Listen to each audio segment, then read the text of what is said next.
So last game, you guys are kind of delving a little bit deeper into the Doom Vault, and as you recall, uh, as you left the part of the Doom Vault that contained that prison that Zarek was imprisoned in, and you walked into the next sector of the Doom Vault. Remember, the Doom Vault's spread out in sectors, and sectors are cut off into zones. As you went into the next sector, you found yourselves inside this area where that looked like it's sort of like a hot tub, a pool area, where the walls are all kind of made out of cement and very flat and unadorned. And there's a smelly saltwater brine in the air, and each one of these rooms are filled with pools. And there's actually an underground network of water that connects a lot of these pools together. And you guys are kind of beat up because you've been in a couple of fights already, including the fight you were in when you first came to the Doom Vault at the prison cells. But even coming through these pools, you fought another couple of hostile enemies. You guys eventually made it to what appears to be a naga, a snake-like magical creature. And she was at least intelligent enough to speak to you as opposed to attack you outright. But she clearly wants something from you. She realizes that you guys are more mobile than she is and free to move around. And she wants one of her old enemies taken care of. So she told you to come down south and kill this hag and then return. And in return for doing this, she offers to she offers to tell you secrets about the vault, and she offers to help you get past this into the next section of the vault. However, when you guys actually came down south, you did so through an underground pool. When you surfaced, you found yourself face to face with a red wizard. It appears that this red wizard, her name is Dilphia. She appears to be here growing some of these sea monstrosities. So you guys surface inside this room, and the room is full of there are two large pools that fill most of this room that are circular. And the walls of the room have are carved with reliefs of humanoids frolicking with angels. Water from the pools flow into so there's also a couple of spawning pools on the wall, and all these spawning pools, there's water pouring into the spawning pools, and they're filtering out into these bigger pools that you came out of. There's a pile of just waste and debris all the way in the northeast corner. Let me open it. Oh, good. I think I erased everything, so I think the lag is better now. And when you after you guys surfaced, she's not initially hostile. She starts talking to you, but it appears that she has used some sort of magic to penetrate your mind. You guys most definitely have failed to save, and she knows a little bit more about you than you would like. She knows that you guys are intruders into the Doom Vault. You snuck into the Doom Vault, and now you are kind of wandering around aimlessly. You're looking for something. Doesn't seem like she knows what. But she also knows that you guys don't have the means to get around the vault, and she told you that she has a counter offer for you. That Naga Ilvaris has been a big pain in her butt. Ilvaris has been killing a lot of her creations and eating them. So she wants you to go back and kill Ilvaris. And once you do so, her offer to you is a map of the entire Doom Vault. And just to prove that she has one, she made an illusion of the map that came up, and you guys got a brief glimpse of it. However, neither her nor Ilvaris know that you guys can steal their glyph key attunements. That would give you access to travel around. They still think that you have to physically find ways to get around the Doom Vault. So she kind of sizes all of you over, and she says, well, you clearly don't seem to be in any position to forge ahead into the Doom Vault, especially not into the eastern wing of these pools. Because, for the eastern wings are all ruled by the Sahagwin. And you are not ready for a fight with the Sahagwin. So, I can sweeten the pot if you would take my deal. And she points to one of the pools. And she says, have you ever heard of a potion of healing? Of course. Ever heard of how they're made?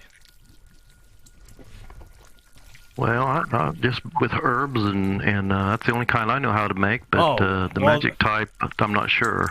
Well, yes, there are certain herbs in the forest that have healing properties, but there are no properties better and more regenerative than the liver of a sea serpent.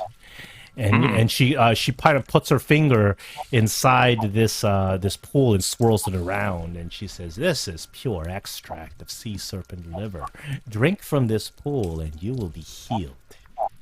She says, "If you agree to go and destroy that foulsome naga for me, I'll let you drink from this pool."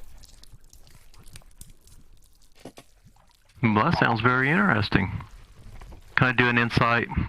Yeah, I think she's you telling can the certainly truth. do an insight.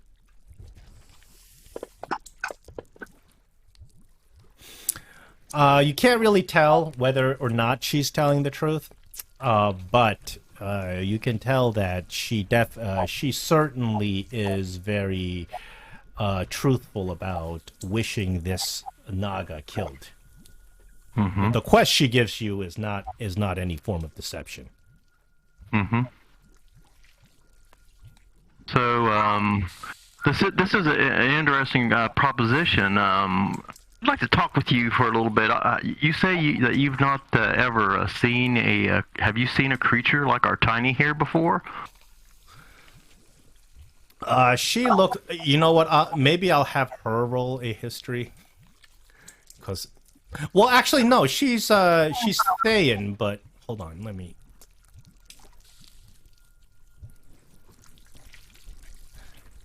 Technically, since she's Thayan, she should know. I will roll a history for her. Oh, she's got a pretty good +6 to history. Let's take a look.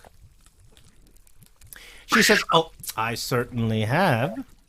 That there is a denizen of Mastica, better known as a tabaxi." Yes, I noticed that when we first come in here, you seemed to take quite an interest in her.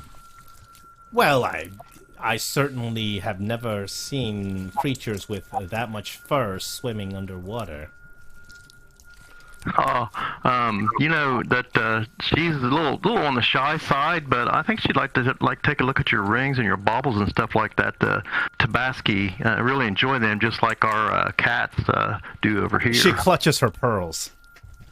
She just wants to look at him. She don't want to take them. You she can might even look, let you scratch but her behind the ear. You can look, but don't touch. Tiny, why don't you go over there and look at her little baubles there? And Tiny, you can do an investigation. As Tiny walked past me, I slipped her our master gift. Cool. All right, so I'll do that investigation Yeah, roll. you can do an investigation on her. As you're kind of very carefully just poring over all her little shiny jewelry. whisper sweet nothings in her ear. Start purring. Jewelry seems like it's very exquisite, very fancy. Certainly not things that you're privy to normally.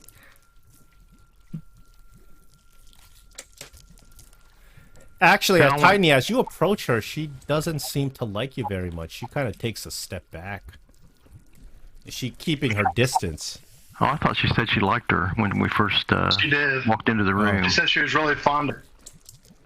Yes, but as That's you pretty- step up, she kind of takes a step back. Something about you is not settling right with her. Yeah, we didn't mean to insult you or anything, but there was another thing that I wanted to bring up to you. And I'm going to Go ahead. I wanna. Can I? Well, as she's like that, can I roll an insight check? Sure, you can roll an insight check. Okay. I would like that followed with a perception check. And then a history check.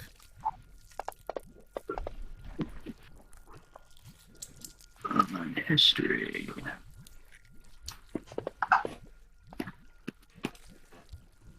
You think she's probably just she's kind of a rich, prissy lady that doesn't, just is kind of put off by your wet fur.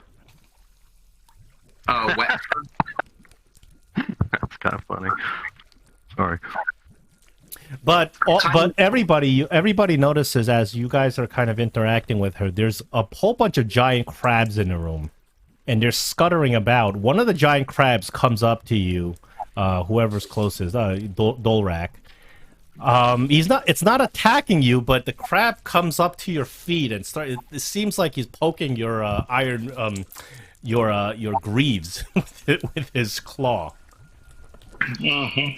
So when the crab does this, the red wizard, she gives it a nasty glare, and as if the crab's intelligent enough to understand, the crab backs off.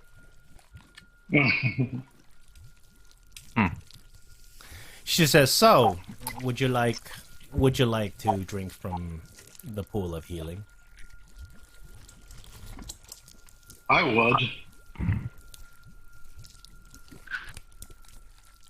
Yeah, that also I'm reminded too. What I'm trying to do is distract her, John, just to let you know. Sure. To give Tiny a chance to possibly touch the our key to her key. So, oh no, you're not going to be able to do that surreptitiously. You need like a minute. You need to take both keys, put them out, do your incantations. So it's not going to be it's not going to be something you're going to be doing without her noticing. Even with a sleight of hand and taking it out of her pocket. You can try to steal it. That's something else. Yes, you can try to steal. But then we're going to put it back.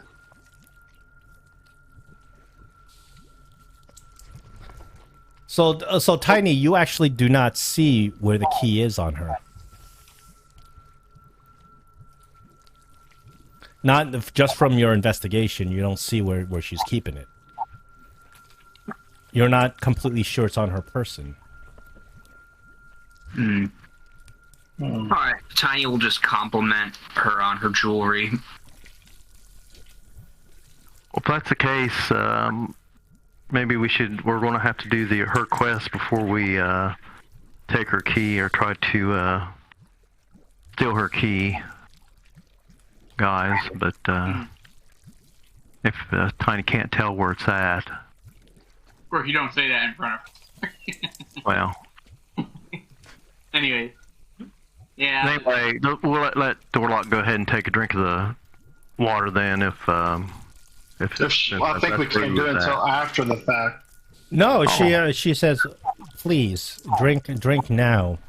She says, even if you are fully healed, the restorative properties of the healing waters will give you even more abilities to destroy this foul naga. Okay, I'll give it a whirl.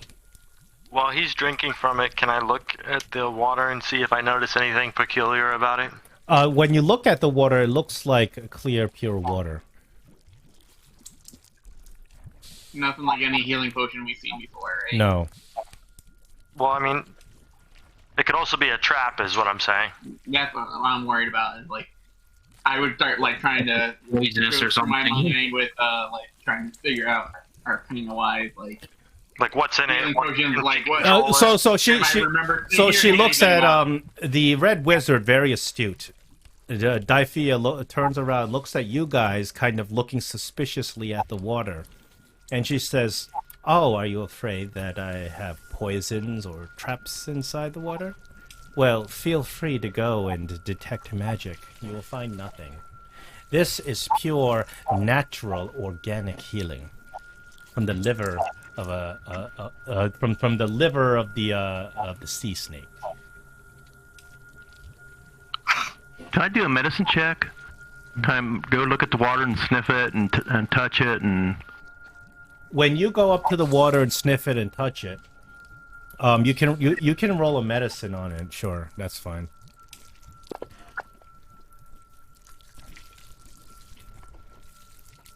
So the water has a kind of a very, very faint kind of a fragrance. Otherwise, it's just pure water, but it has a very faint kind of like a salty fragrance, sort of a fishy, salty fragrance. Kind of what you would expect if it had sea serpents. Yeah, but it's very faint, very faint. It's not very heavy. As you kind of you take out a spoon or whatever, you scoop it up, it looks like pure water. Mm-hmm. Well, I'm pretty good about the nature and things of that stuff, guys. I don't really see very much wrong with this at all. It just smells like kind of slightly fishy water. So if I go first and I go down, then you guys know. Yeah, you should. The paladin should definitely drink it first. Yeah, plus he's a dwarf, so if Yeah. Poison resistance, and you got like this. I think you have disease and resistance at this point as well. Yeah. I'm more worried about losing your control than being poisoned, but yeah, go ahead. So I'll take my hands and I'll clasp 2 hands full of water and I put it up to my mouth and I drink it. You drink the water and it's just surprisingly very, very refreshing. Actually, after you drink it, you get a overwhelmingly kind of a very happy sensation. Then you do get the healing. Where is this? 44 plus 4. So it's that plus 4. 9 plus 4. 13. 13. And on top of that, you get a mild buff. You get a mild Constitution buff. Where are you? How you feeling, Dorak? You're feeling pretty good, Dolrak. I'm feeling pretty good and energetic. I feel great. Well, I think I'll try me some of that water then. So I scoop a handful and slurp it up like a dog. Okay, you also. I won't roll again. You take the same amount of healing, and you get that mild Constitution boost. Okay. 12. I think you have to change my. Yeah. Or do I gotta change my own hit points?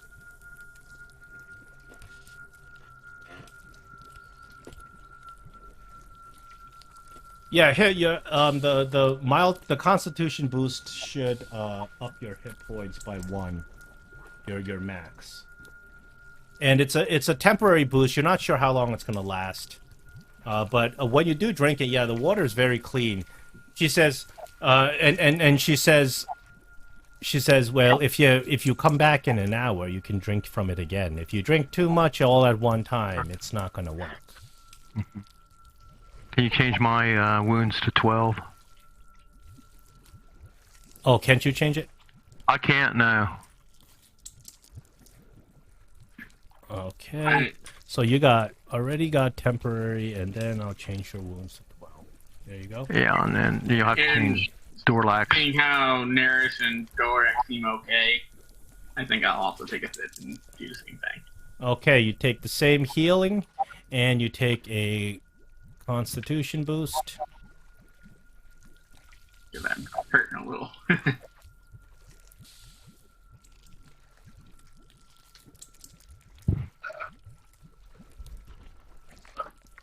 I take some in to go? Sure. put it in a potion bottle. All right. Dorak, Dorak, did you change your? Oh, you did. Okay. Yeah. It was 14, right? Tolan, it was 13. Yep. So I gotta add 1. Are you guys able to change your own? I'm Yeah. I did. Yep. Oh, okay. Okay. Shalandra, seeing that everybody has taken some, she takes some as well. And I guess Tiny Marble Cakes will take some too. Yeah, that'll give you temporary hit points. Well, I already have 10 of those, but...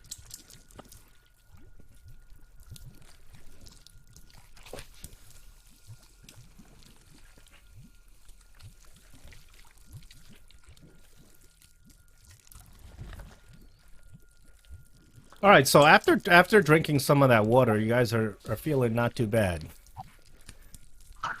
It, not only did it have some healing and boosting effects, but it also seems to kind of made you feel a little bit more confident.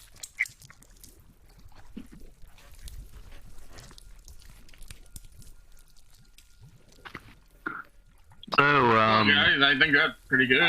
I think we can go deal with this fella, or this lady who just helped us. yeah, I was just going to ask if she had any, if she knew of any weaknesses of the Naga. John, I'm gonna just drink it. Fuck it. Okay, give me a second. I'm gonna give you that boost as well. And then it's 9, right? Yeah. 9 plus 4, so 13. So if we die, we die. Well, so far you're not dead. So Alright. far, we Yeah, I can't promise you don't be dead in like 5 minutes. Who knows? But you haven't died. And okay, so everybody's got their Constitution boost. Perfect. Did you Now, add, can we did you can we add- ask her for an escort out of this room into the chamber that takes us to where the Naga's at, so we don't have to go back through the water? She says, "Of course, my dear." And so she goes down south.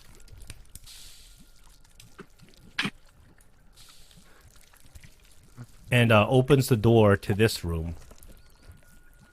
And as you guys follow her, you notice that south of this room there's a corridor, and on that corridor is yet another white gate.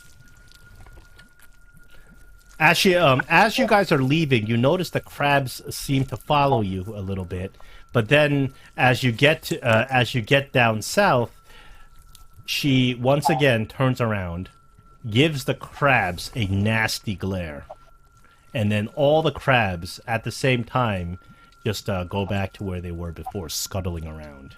Maybe they're hungry. Why do you keep doing that? I ask her. I was like, "Oh, my pets, they're always misbehaving." She says, "Haven't you ever had any pets?"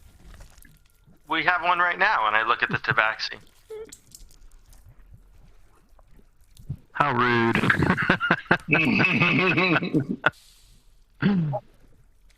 Meow thinks you're probably just curious, Meow Meow. They're gonna get a stern talking to. Boy, if we had someone that had speak with animals. Speak with animals would allow you to speak to the crabs. All right, so she takes you through this room, and you look around, and there there are a whole bunch of also carvings of those angels, and the room itself has an arched roof, and there are 5 pits inside this room. All the pits are filled with glowing water. And you guys look to the south of this room, you see a magical stone on the wall, and you recognize that because Cyrana told you to look for those. That's a contact stone. So later on, you guys can try to get there, and if you need to speak to Cyrana, who's at the gatehouse, you can use that contact stone. And in this area, as she walks up, you guys notice a couple of undead minions of hers. They stand at attention, not reacting to your presence. They appear to be completely dominated by her. There is this armored, undead-looking, Death Knight-looking creature standing. I don't have the tokens up because it'll lag the game. But there's this undead-looking, Death Knight-looking creature. There's 2 of these ghoulish-looking wights and a bunch of zombies following her. Not following her, just guarding the wall. And as she approaches them, she just very gently steps over the connecting water bridge. And she approaches them. They step aside to allow her to come through, thus allowing you to come through. And she opens the door to the next room.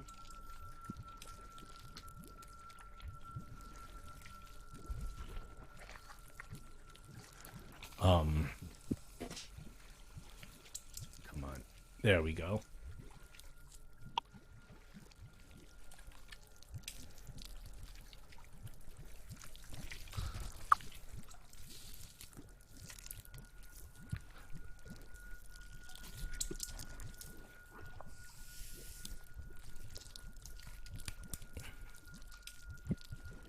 So you look in this room. The room has a huge pool right in the middle of it. And you look at the bottom of the pool. There is a shimmering kind of portal there. And you guys kind of, if you guys, you can roll a perception as you get there.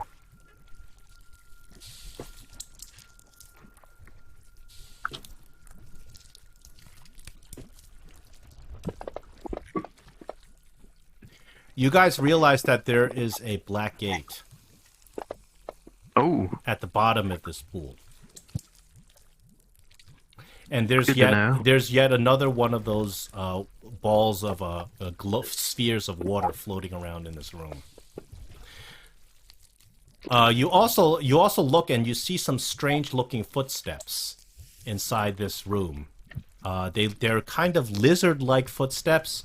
And they kind of they're all over the room, but presently there are no creatures in the room.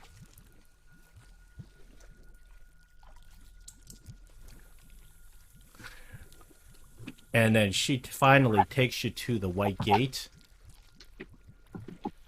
and she takes out her glyph key that you saw. She hides it deep inside her pockets.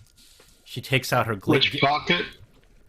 Or one of her back pockets inside her cloak. It's like deeply in there. So she takes it out very carefully, sets it up to the white gate, and opens the white gate for you. She says, "This is as far as I can take you, but I'm sure you can find your way back to the Naga from here."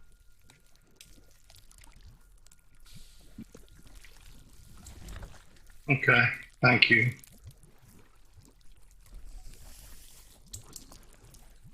Hopefully Tiny saw that. Yeah, you kind of made a mental note of where she was keeping that glyph key. Okay, before we go on, I want to give Zarluk a potion of greater healing plus a regular healing potion. I'm just going to delete him from my... Or do you want me to move him, or you want me just... Is it okay if I just delete him from my inventory and then he adds them to his? Yeah, or you can even drag it to his... Well, if I... How can I do... Now, what can I do? You can drag it onto his portrait. I think that puts it into his inventory, doesn't it? I don't know. Potion of greater healing... where is he? You got it? I'm checking right now. It did not go out of my inventory, so I'm assuming he didn't get it. I only have 1 potion of healing. Or 4, actually. Oh, you might, yeah, in order to do it like that, then you might have to drag it into the party inventory and all that stuff. Try dropping it in the chat box, if you will. Alright.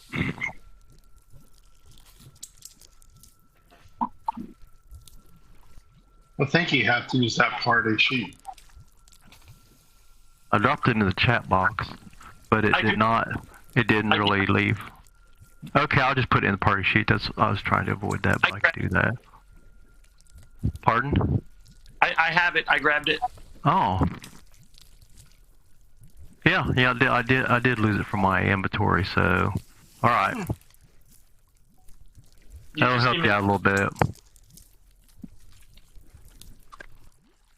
It was just the potion, right? Yeah. Okay, thanks. All right. And you say you have 4 regular healing potions? Mm-hmm. Okay.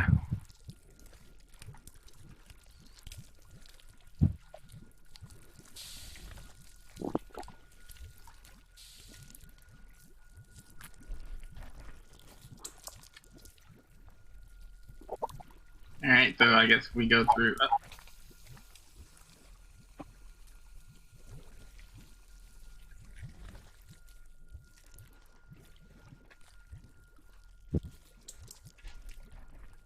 Oh no, what is going on? Yeah, something weird going on there. Is it more lag? A little bit, nothing crazy. No, the error window showed up on my screen for some reason.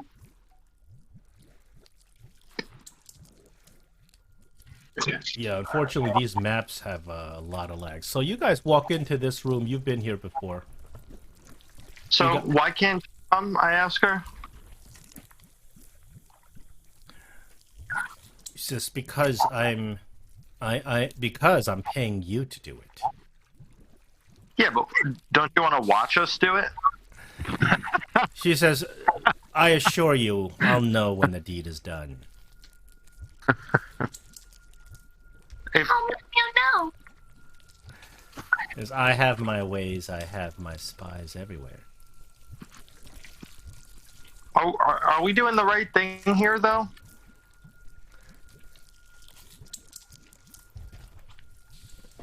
I mean, like, are we betting on the right person?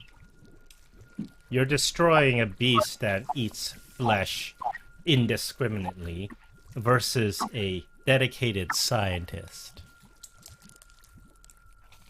I'm not saying your work is good or bad. I'm saying, like, you know, this beast says it could help us too, and Of course it'll say it can help you. It'll do anything. It'll do anything just to get you to believe it. But I assure you, the beast only causes problems. I kind of whisper in his ear that, you know, I think we'll have a little bit harder time beating an actual red wizard than we would this Naga. So, you know, pretty much they're all evil in here. So, I mean, It might not be an actual red wizard. It might be the hag. well, hag's a pretty nasty too. Even if it was a hag, I think that's just what the Naga calls her.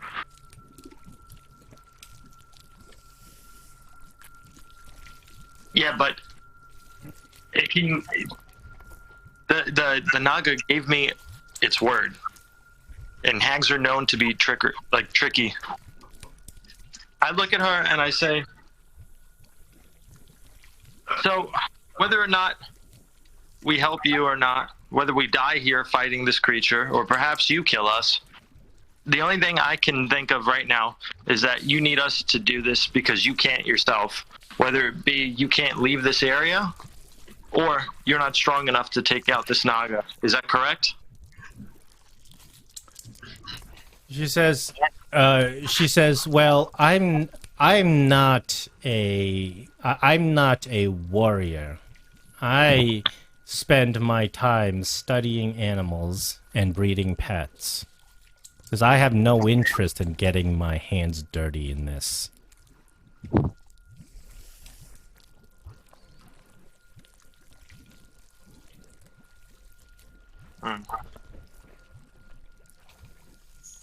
But you clearly are. Look at the magical weapons and spells and all the gear you brought down here into the Doom Vault. And besides, if you should decide to side with the hag against me, know that my death will only call the Red Wizard Patrol upon you. She kind of looks at you. She kind of looks at you, smiling with a little bit of leverage. She meant to say Naga, right? The beast. Yeah. Well, you said she said if we side with the hag. Oh no. No, the Naga Yeah. wants you to kill the hag. Yeah. But yeah. you guys went down. You found her. Yeah.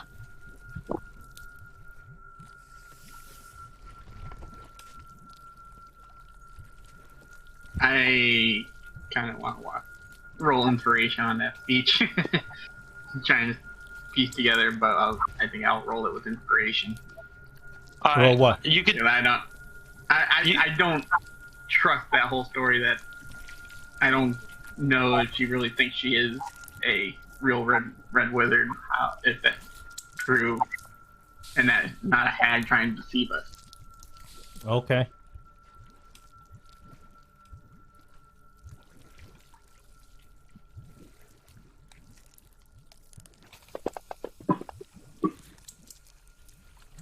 Well, I mean, you don't think that she's telling you the whole story, but that's not very subtle there too. But at the same time, you can't tell if she knows something about what she's sending you out to do that she can't do herself. She definitely you think that she has an ulterior motive. And she knows something you don't, and she's not telling you, but she's not. You can't tell what precisely that is. But she seems extremely confident about your ability, about what you're about to do. Like she knows you can kill this thing. That's why she's happily just escorting you over there.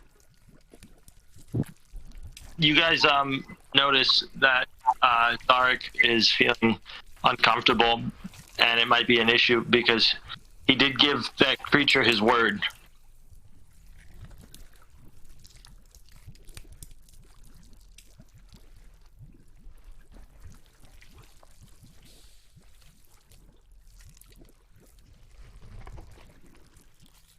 I'm thinking. I know.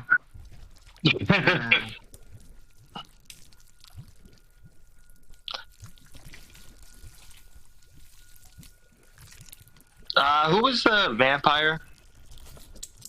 Again? The vampire was Ism. Hey, this should be fun. I look at her and I ask her, "Did you know a creature named Ism?" No, who's that? It was this spellcaster down here. He was undead, really powerful, and essentially he was my captor. And we were talking. He had me here for quite some time. Before I killed him, though, we talked about the creatures that were in here, and he mentioned that there was a weak hag, really, really weak, really pathetic, and it was really stupid too. And I had to agree with him because when I came here from the limbo plane, obviously hags can't be there because they're so weak and stupid they can't survive anywhere outside of the normal physical plane. I told him I never saw one before in person, and he would say he mentioned that there's one in here, but it's nothing to worry about because it's so dumb. I guess you can roll a deception.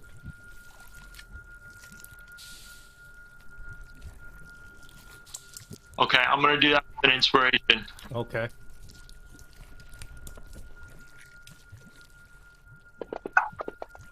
Oh, I'm just gonna roll it again. I don't think it did advantage. Yeah, roll it again. I'll take the higher roll.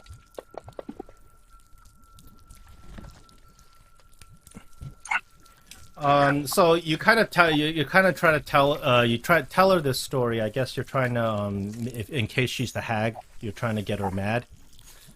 Yeah, And, I'm just trying to. As you're telling her this story, she kind of you see that she gives a placid, wide smile, and she says, "And the point of your story was?"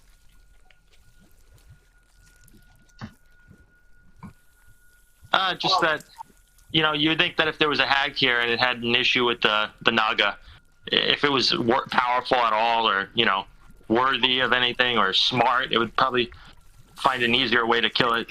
You know what I mean? Because the Naga was talking about this as well. I mean, it's pretty much a laughing stock in the whole area, everywhere we went. Well, the Naga obviously is referring to me and calling me a hag.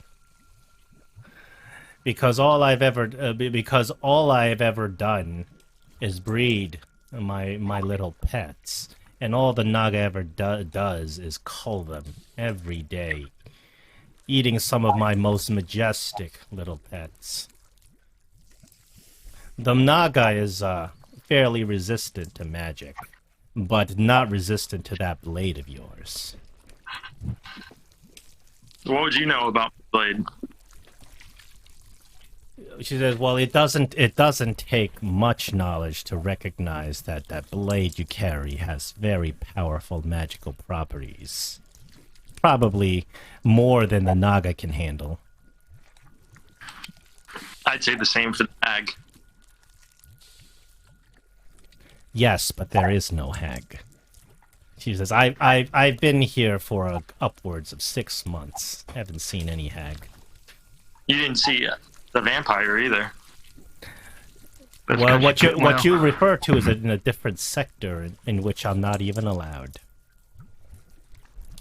I will ask you to consider that as we popped up in those bubbles, there's no way that she would have known that we were on our way. And when we popped up, she was in that form that she's in right now. Wouldn't she just be in her normal form if she would have been a hag? There would be no reason for her to be in any other form. If she was a red wizard, why would she not be allowed to travel?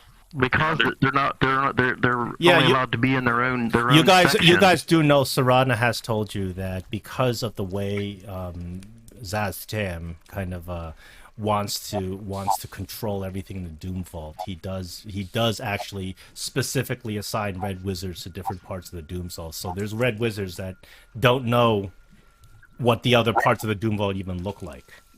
That's why, yeah, Sarana didn't know that. So you didn't know that because you weren't told that before. Yeah. Yeah, right. We learned all that before you came on board.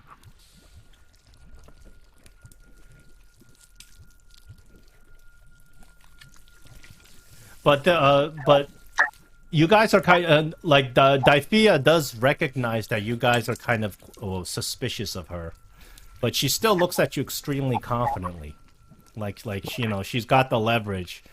She did say that if you strike her and strike her down, that will alert the alarm level, and she kind of. We were told that too, yes.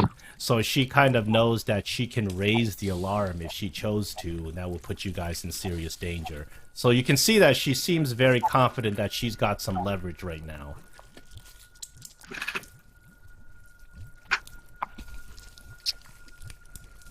But she kind of is aware that you guys are suspicious of her.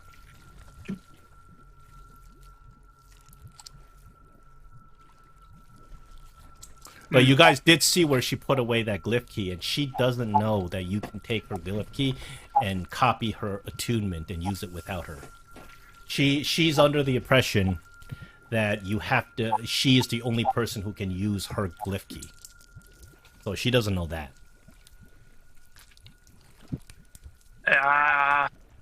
What if I cast Detect Thoughts? How does that work in this scenario? If you want to cast Detect Thoughts on her, you have to roll her save. That could put us in an initiative. But it will also make her aware that you're trying to cast a spell on her. Yeah, she is a red wizard after all. If she is a red wizard, that is, and not that hag. Well, you guys are suspicious. Excuse me. You initially learn the surface thoughts of the creature, what is most on its mind in that moment. As an action, you can either shift your attention. If you probe deeper, the target must make a wisdom saving throw. Okay, so you can cast Detect Thoughts and you can get the surface, but the Detect Thoughts requires verbal somatic components, which, it's going to be pretty obvious you're casting a spell at her. I mean, I could just ask her. Oh, yeah, you can. What were you asking her, though? No, I'm saying if she's being so true, if she isn't hiding anything and isn't the hag, then let me cast Detect Thoughts. She looks at you and she says, absolutely not. There are secrets in my mind that are just not for you.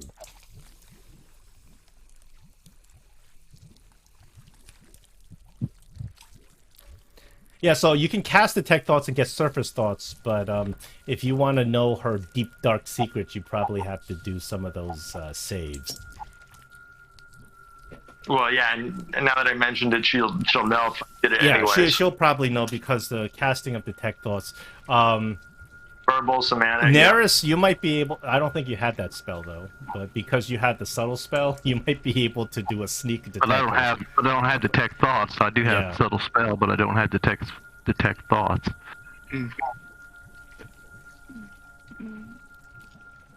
Yeah, I don't think anything that would... I was looking through my list. I don't think I really have anything that would be helpful to suss out any type of deception or anything. You guys already kind of feel that she's not, you know, she's holding something back from you, obviously. You can't tell if she's just outright lying to you or, you know, it's just the situation is more complex and she's just not telling you. But she's, I mean, obviously she's not being on the up and up. 100%, you know.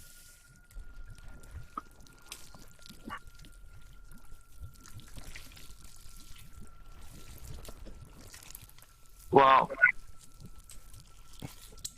I think we know something's up, obviously, as a group here. I mean, that's a given. So.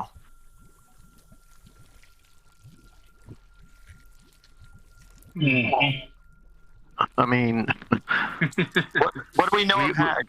We had to fight one of them to get another key. What would the party know of Hag? Well, Zarek, you probably know the least about hags, but the rest of the party, you actually, I believe you fought a sea hag before. Was it that in the sunken ship? Yeah, you fought one before. They're creatures that use magical. They use magic. They have a lot of spellcasting abilities, a lot of kind of mind altering abilities, charming abilities. But when you fought that creature in the at the ship, you guys were just adventuring. You didn't really even know it's really there. You were just kind of going there looking for the Tear of Salian, and it just happened that she was guarding that treasure box that had it. Technically, Dolrak's the only one out of the four of us. Yeah, all the rest of it. None of the rest of us was there actually. Yeah, that's true. I do have a possible question. Is if the skelly thingy that we're going to go kill, the Naga, he offered us information, or she offered us information, but not a key, right? Well, she's not going to offer you her. The Naga's not going to offer you a key because both the Naga and Daifia, they believe that only they can use their keys. So there's no reason they would offer you a key anyway. Well, here's my thing. If the Naga can't move, but only in the water, why would it have a key? I'm not sure the Naga was offering a key. And the Nagas are, it can move outside water. It just prefers to kind of hang out in water. Okay, so it can move around. Yeah, it's not if it wanted to. Okay. Yeah, it can. That's it's just all I needed. Yeah, it just prefers not to. Okay, if we want to weigh information versus information, guys, the Naga says, I have information. We have actually seen the Red Wizard have a map to the place and have a key. Yeah, that map looked really good when you guys saw it. When you saw that map, you really guys like, oh man, we need that. Not only that, if this is truly a Red Wizard, which I think the chances are that it really is, then the Naga lied to us about this being a hag. Yeah. But that just could be the name that it picked for the other He lady. said a hag. He didn't say the hag. He said a hag, but still. Right. She's not a hag. Yeah, but I think the term hag is not always synonymous with witch. or wizard in this case, or sorcerer or warlock, and whatever she might be as a magic user. If we called what is it, Tolan a hag, like that's not the same as calling him a wizard, you know what I mean? Mm-hmm. So like, I mean, hag is a pretty specific word. Yeah, so that means the Naga lied.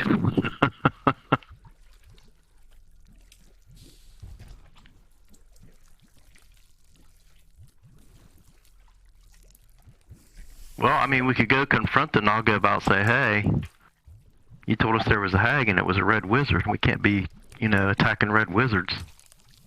If you wanna ask him that, I told you back next time when the hag was dead. And we basically had free passage through that whole room with all those enemies and that huge monster in the pool, just to go and do this. It's food motivated. If we don't have food to feed him, he's going to be pretty pissed off. And I mean, I'm not going to go along with attacking a red wizard. Well, I mean, not this early in our adventure here.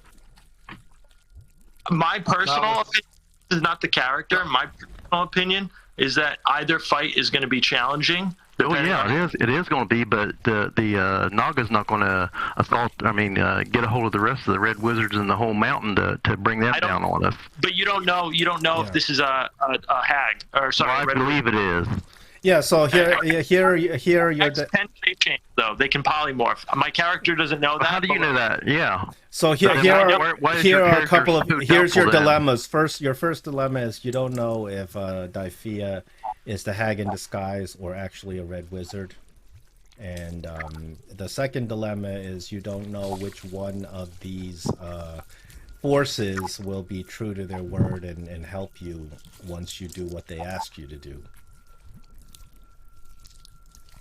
Well, that's probably neither one of them is trustworthy as far as that's concerned. Well, that's a good approach to everything in the Doom Vault, I think. Yeah, I do too. But yeah, I said I wasn't going to go back there without doing what I did. So like, I already made my word on that. Well, you guys want to fight him? Go ahead. What's your suggestion? We deal with the problem in front of us. What's to say that she wouldn't turn around and... Well, there's nothing to say that. I just said that nobody is trustworthy down here. No, I know, but But then it would bring the question: what if she actually is a red wizard? Then what's stopping her from spraying us the moment we kill this pest? So Nothing is stopping her. What's to stop the Naga from killing us as soon as we take the red wizard's head to him? The way I look at it, the Naga's food motivated. He just wants to eat things. Well, we're food. He might want to eat us. He might want to eat us. That's true.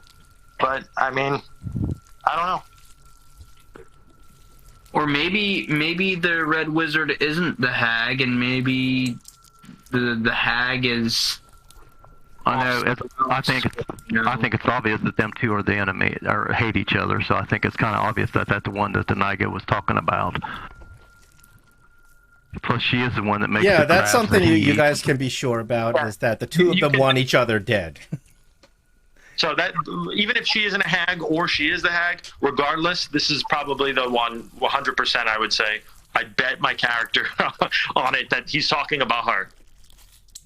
Yeah, he is talking about her. I mean, she. I guess that the Naga's actually a she too, and she.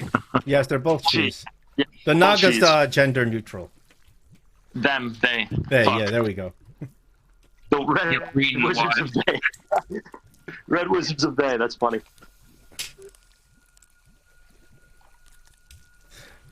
So you guys need to decide because she won't wait here forever. She's gonna, she wants you to go through.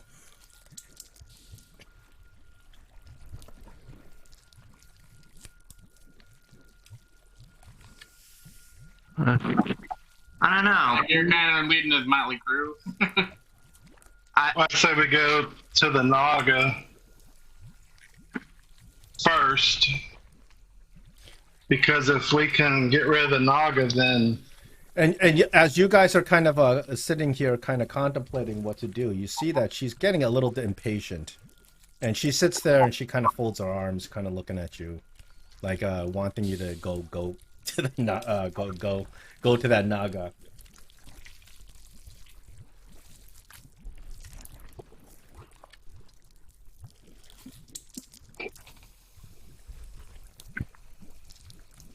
I say we should take out the Naga. Well, she does have a glyph key. I don't know if the vampire that we fought earlier had one or not. He had but... one. Unfortunately, its attunement was was not useful to you because it had the exact same attunement that you had. She clearly has an attunement that you don't have. And you saw this. You saw that she clearly has a glyph key that's attuned to this white gate, which means it also has to be attuned to that black gate to the south.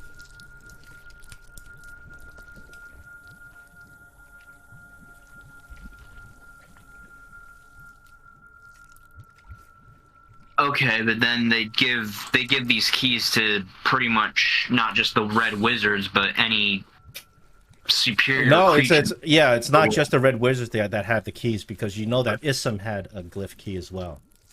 Yeah. So just having a glyph key doesn't make you a red wizard. Well, I guess either way we could do a vote. We try to take out the red wizard. That way we can get all of her stuff and hope she can't conk the other red wizards, and then we're done for our mission's over. Or we go and take him out, bring the head to her, get the map, and try to get a copy of her key.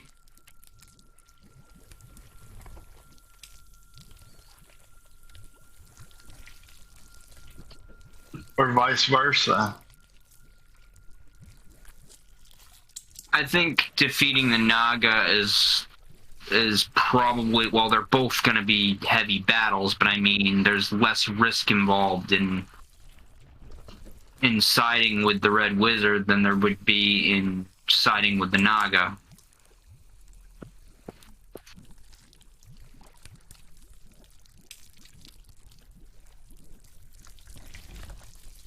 Because if she actually is, if it turns out that everything she says is true and that she is a red wizard, then yeah, if we fight her, we're screwed. Yeah, unfortunately, the problem with fighting all the red wizards head on is, if you're here in a Doom Vault and you're being masked by Serana's magic. So we don't have any spell slots, hardly. Yeah, so if the alarm is raised, you guys are in trouble. We're done. Okay, I'm going to take Zarlik to the side, and this is what my suggestion is going to be. I still got a couple of scrolls of clairvoyance, which I bought when I was in the store. If I could do a spell of clairvoyance after she goes back and have it appear in her orders, and I could keep an eye on her while we was on the way to the Naga. It has a mile distance. So I still should be able to go to the Naga's den and still be able to see what's going on with her. Sure, I'm gonna look up the spell clairvoyance. Let me see. Is there a way that she's going to be able to detect that little clairvoyance bubble? She has to have true vision or something like that. Wait a minute. Yeah, you create an invisible sensor.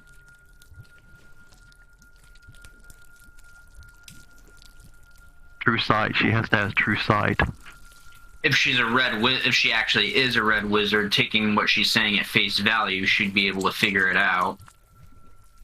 You have to have true sight to be able to see it. No matter, it don't say anything about being a red wizard or visibility, which I mean. See invisibility. See invisibility would allow her to detect the sensor. That is assuming she's looking for it. Yes, it's the invisibility or true sight, it says. Yeah. That would allow her to see or sense her, assuming that she's looking for it. So yeah, you can do that. Obviously, unfortunately, casting clairvoyance has a verbal somatic component, so she might kind of realize. I can wait until she. But I can wait until she leaves. That's what I'm saying. So she's waiting for you guys to get through the white gate, so you can go off on your quest to slay Irvanus before she leaves. What do you say, Zarlek? Yeah, you guys decide what you want to do. It's I think that you're playing very cautiously. You're using your heads. What could go wrong, right? I won't be losing my head.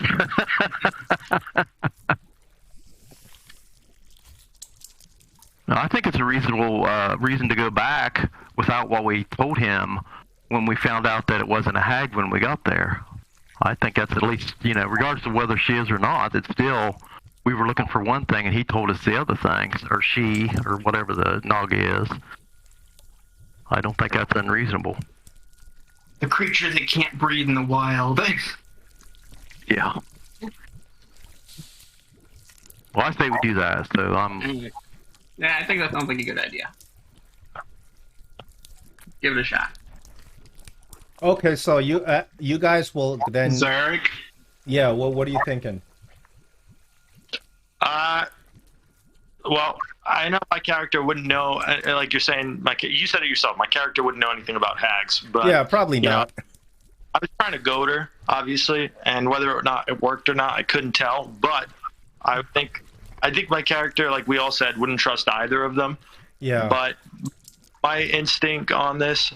Well, when you tried to goad her, her reaction tells you that either you were not able to provoke her, or she has no idea what you're talking about, one or the other. Yeah. So, I mean, I don't know. Like I said, I don't think going back to the Naga empty-handed would be a good idea. I think Zarek says that, obviously. I mean, he'll more than likely wait outside the room while you guys have a talk with it. I mean, he's already used up his good graces enough. So. How about this? Zarek, how about you, I asked the Red Wizard, do you really need one of these guards, by the way? We might need one of them. She says, my undead? Says, well, you can roll a persuasion. You like the water creatures more than you like the undead. You can roll a persuasion on her. If you crit, I'll give you the Death Knight. I got a +7 in persuasion. I'm basically looking to possibly take a... I got a +13. A +13? Holy shit. Okay, she gives you the ghoul, but not her Death Knight.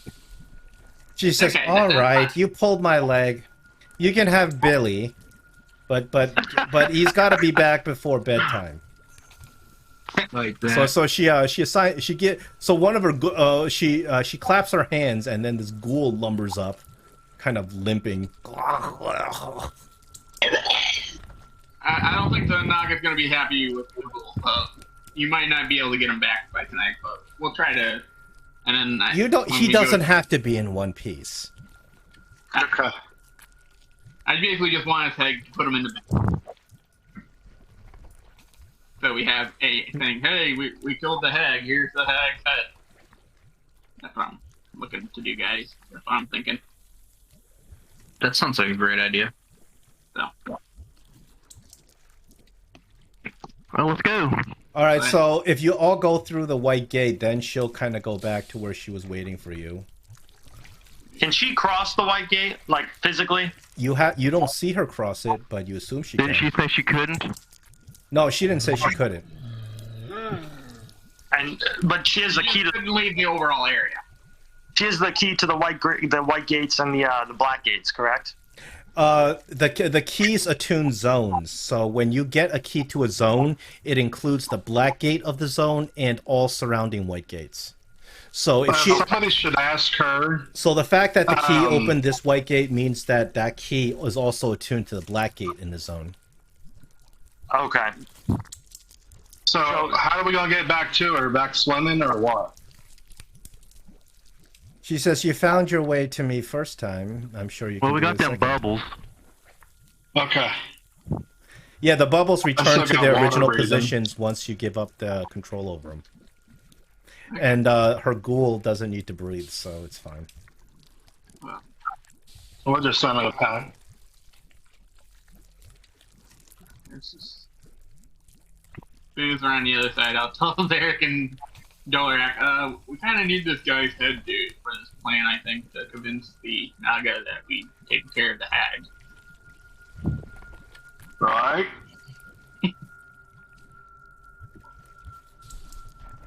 Okay, are we all through the gate, or? You're Yeah. not. Oh, I dragged somebody else. Whoever I dragged, You dragged I'm sorry. yourself. I just now did. Oh, okay. Or me. But We was right next to each other. I probably accidentally grabbed her, so. Alondra. And she goes back to her room, I assume. Yeah, Well, I'll walk she over just here. she saunters off as you guys cross through the white gate, and you know these white gates after a minute or so they automatically close. Okay.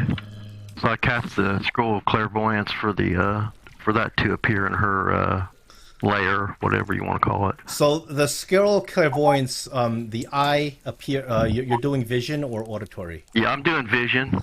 So the eye appears like just on a ceiling of that room that she was in before, and you can see that there's all of her little pet crabs.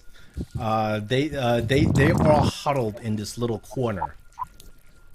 And you guys wait a couple of minutes, and she actually shows up, and she walks up to those crabs, and she just starts like chastising them, pointing her fingers at them and yelling at them.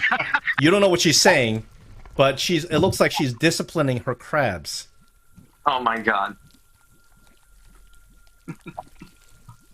But she's still in the same form. Yeah, she's still herself. Okay. Well, I will kind of keep an eye in the back of my mind on her to see if there's anything suspicious that goes on while we're doing our thing then. All right, so I will bring you guys up to, there's a white gate. And this is the white gate that you guys know was in front of Irvanus's chambers. You say you're going to bring us up there? Or? Do we have to go through initiative to take off the ghoul's head?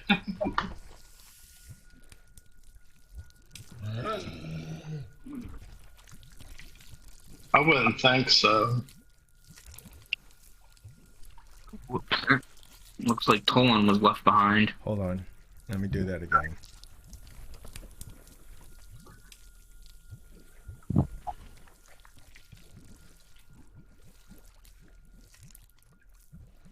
And you guys had found that pit trap earlier, right in front of the white gate.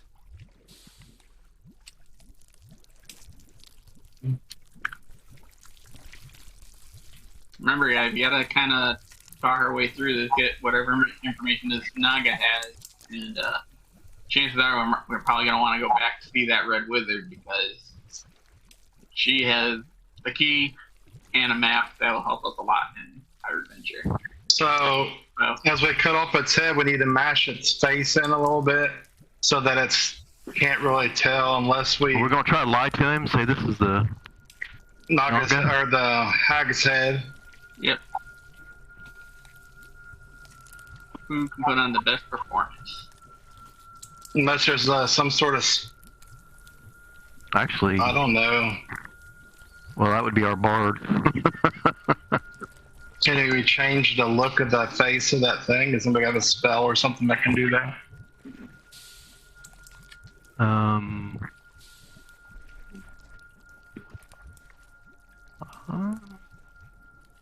I mean, just keep it in a bloody sack. It's not like you're gonna really want it. That's it. Oh, I'm sure he will.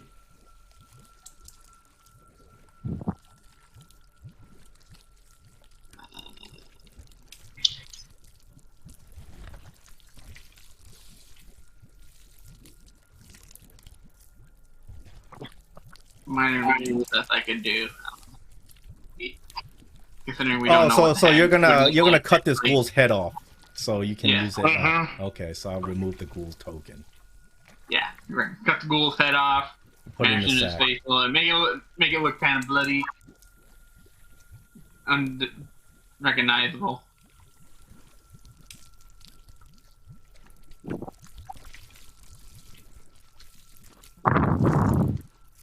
And who wants to convince this Naga that we have completed the task that was sent to us?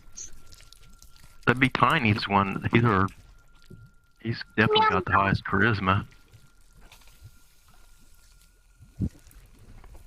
Alright. The ghoul So you guys got call out for Irvanus, right? But instead of Irvanus showing up, one of these those other people that were with Irvanus comes over, and he's comes over. Let's see, one of these thralls.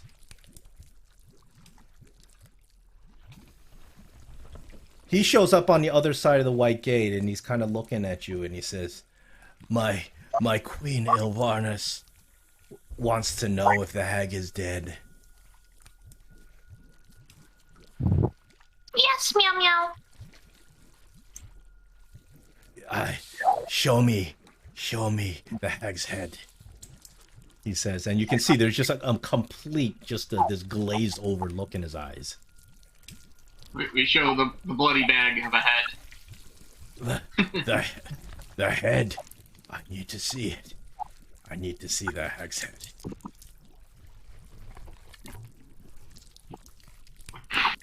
Start to pull the head out of the bag, all bloodied, barely recognizable, hopefully. So you pull it halfway out, so you don't show that's actually the ghoul. And this thrall, he looks like he's not very smart. He just looks stupid. He said, "Oh, Ilvanus will meet you in the big chambers."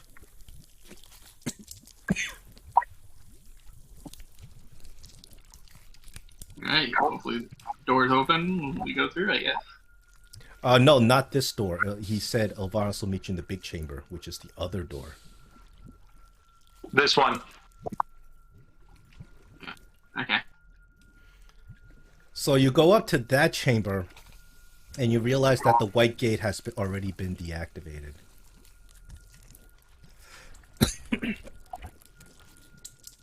I'm cleaning stuff up so we don't lag like crazy.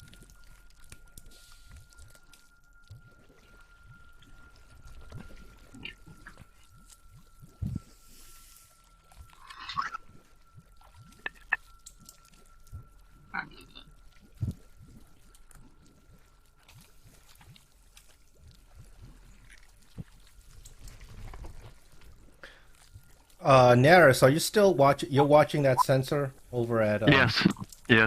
So I've got it right in the back of my mind all the time. You see the red wizard? She leaves her chamber. That's interesting. And then you see those crabs. It looks like the crabs are kind of as she leaves, they start dispersing all over the place. They're running around, but she locks the door. And then the crabs get to the edge of the water, and those little merfolk come out and put their tridents at the crabs. You're breaking up, John, all the time.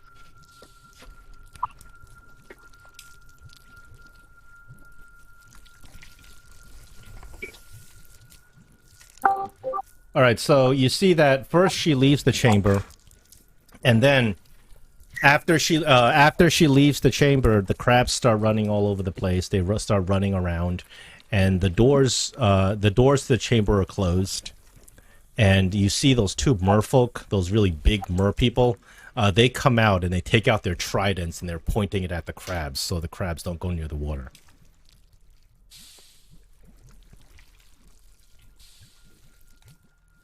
I kind of relay that to the other guys. I'm not sure what's going on, but the Red Wizard has left the premises, and the crabs were running around, and two of the merfolk come out of one of the pools and pulled their tridents. Were they in the pools? Yes. Yeah, they the were. merfolk, they escorted you through the pool when you first came Yeah, through. yeah, that's right. Okay. Yeah, there's And, these crabs are acting really. These crabs are acting really kind of skittish. It's almost like the merfolk are trying to keep him from escaping, possibly. Yeah. I wonder what that's all about.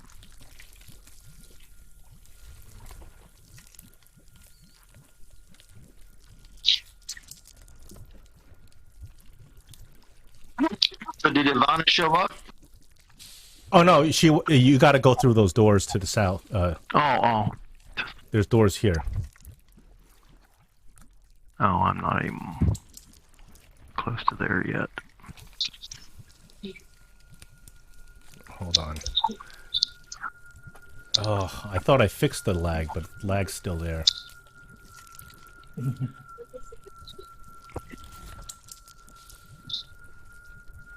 Kind of wish I remembered I had speak with animals and one talk to this. You do have speak with animals? I speak with small beasts. Sorry, I didn't even remember about that. Don't play with character. Yeah, well, I mean, it's been kind of intermittent that we've played these. Yeah. I forgot gnomes have speak with small beasts as a racial trait.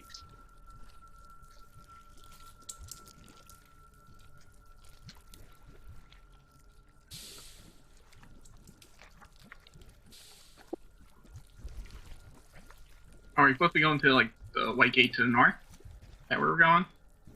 Oh, he said he did say the north. Is that right? Yeah, I'm pretty sure that's what he pointed at. Or was he talking about going into this big chamber? I don't know. I haven't heard. Yeah. This is the white gate that's been opened, not the other one. Yeah, that's what I thought. The other one was the one you came through originally, but this is the different one. My token's locked or something. Mm.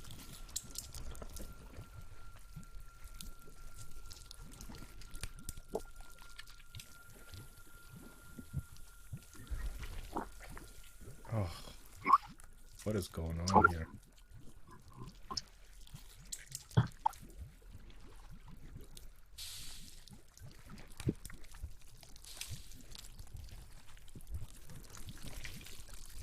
Are you tiny? Oh, you can move. Oh, what the heck is that happening? Oh.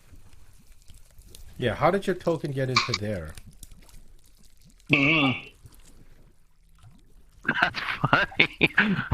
That's like an old video game back in the day. Yeah, exactly.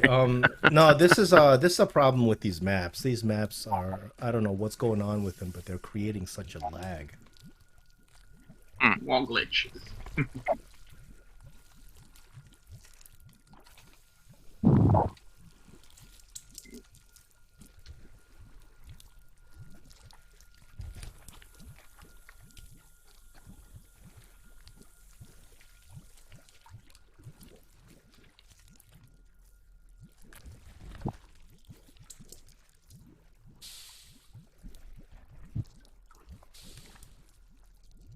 Are you coming, Tiny? Meow meow.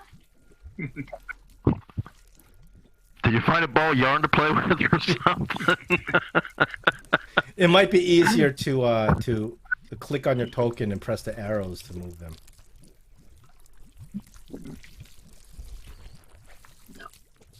Yeah, that gets you in the squares better too, doesn't it? Position wise, Well, I'll if you kind of start- be around. Ah, you're on top of me. I'm trying to.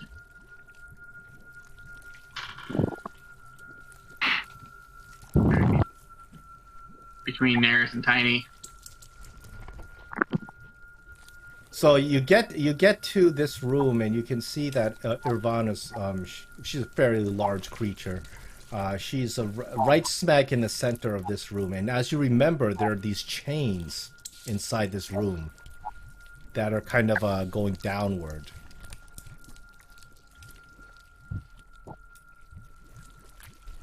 And clearly, there's some sort of creature underneath the chains. on the right, are these water bubbles or are these columns? They're water bubbles, Okay. just like the bubbles you had from before. You were able to control them with the intelligence. Yeah. And Irvanis looks at all of you and she says, "The hag, is she slain?" Yes, meow meow. Show me.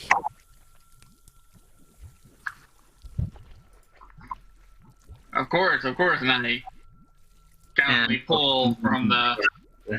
I show the bloody bag. I'm like, of course it's here. Your minions proved that it was here. It's right here. Yep. So she slithers over, and she opens the bag, kind of rifles through it, and she starts kind of running her tongue along the bag, and she looks at you, and she says, "Treachery! This is no hag." What do you mean it's not the hag? You. That's what we thought it was. You didn't give a good description of what the hag is. We went and saw this creature. It has put up a great fight and everything, and we defeated it. We assumed it was the hag. She's ugly. She is full of warts. She has long, stringy hair. If you don't know what a hag is, perhaps you should just turn around. And you guys turn around. You look at the corridor, and right in the middle of the corridor, once again, is that red wizard. You look around. You turn around just in time for her, kind of laughing and giggling, and as her body begins to morph into the bulbous-looking woman. Her back becomes crooked, stunted. Her hair starts looking like this ragged seaweed. The skin is a pallid blue, and she looks like a bloated corpse. She's got wide eyes, wider than any normal humanoid should have, and a smile that's wider than any humanoid should have, with these sharp, razor, shark-like teeth. She begins to laugh, let out a resounding cackle that echoes through the room as she takes out her glyph key and closes the door, trapping you with Irvanis. We roll initiative. So you were right. She was a hag and not a red wizard. Good job, Zarlak.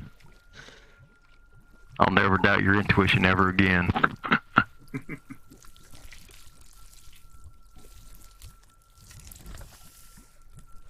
Ah.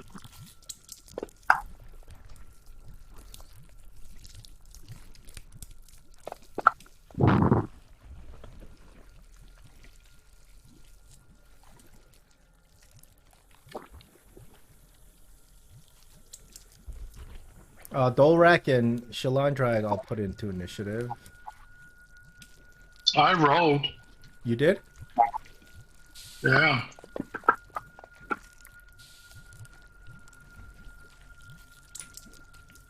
You're just rolling dice. You're not rolling the initiative dice on your front sheet. Yeah, it's been a while. There you go. Alright, Shalandra's first to go. She rolled the highest on initiative, yelling, "Treachery's afoot." She takes a step back, aims her crossbow at Ilvanis.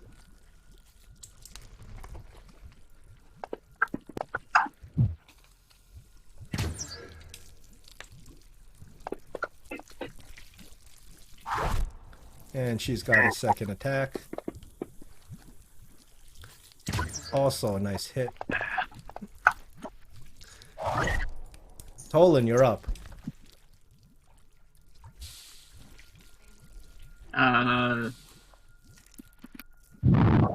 Yeah, that's a question of what we're going to start off with. Bonus action. action, I'm gonna activate my blade song just to get that going.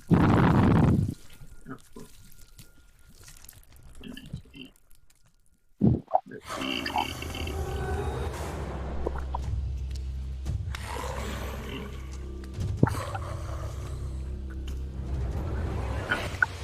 I didn't want to put it on next time. Yeah, so we'll do that. And knowing that we're going to be fighting this creature because he's not happy with us, we will move up pretty close.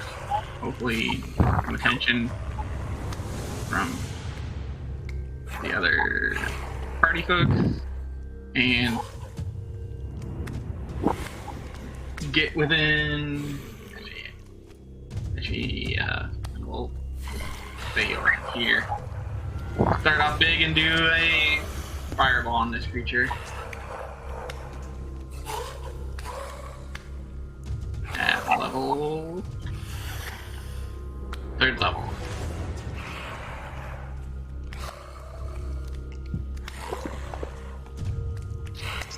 She succeeds on the save.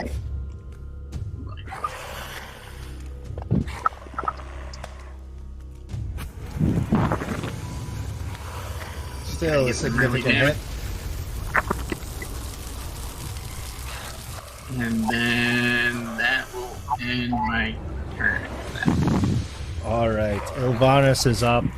Ilvanis looks at you, and she begins casting a spell. This is a spell. So then I can use my aura of warding.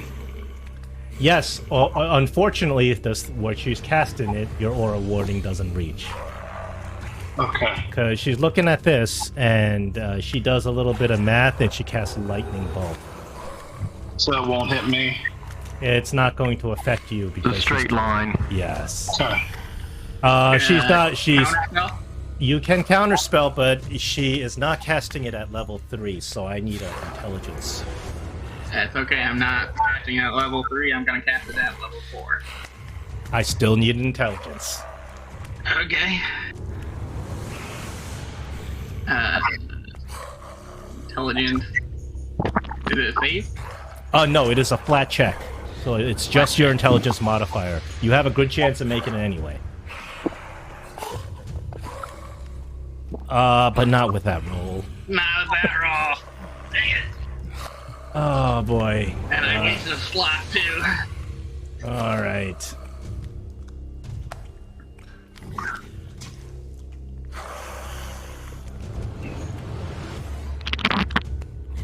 $15 is the magic number to save. So we got 3 saves. Excellent. The damage, however, is still pretty nasty.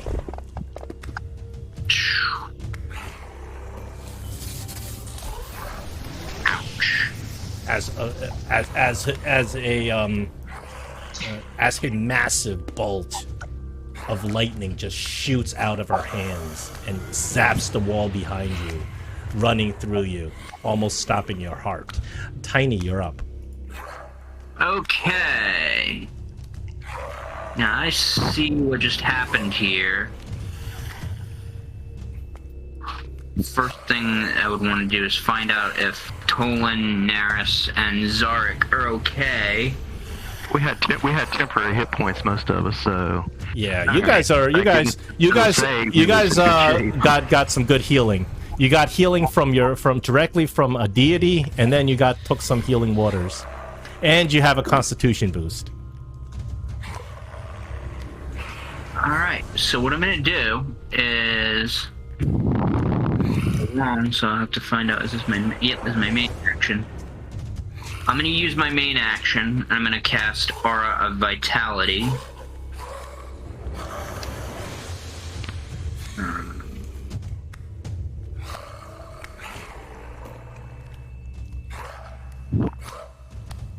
And then... Let's see if I have any Bardic Inspirations left. I do. All right, so let's see. Remember, Tiny, you did find that magical lyre. I don't think you have it equipped though. Am I even attuned to it? Well, yeah, you've had it for more than. Don't only take about an hour or so, doesn't it? A couple hours. It takes an hour, a short rest time to attune a magical item. But you have to unattune something because I think you already have 3 attuned. Alright, well, I'll figure out that later, because right now we're in combat. You know what?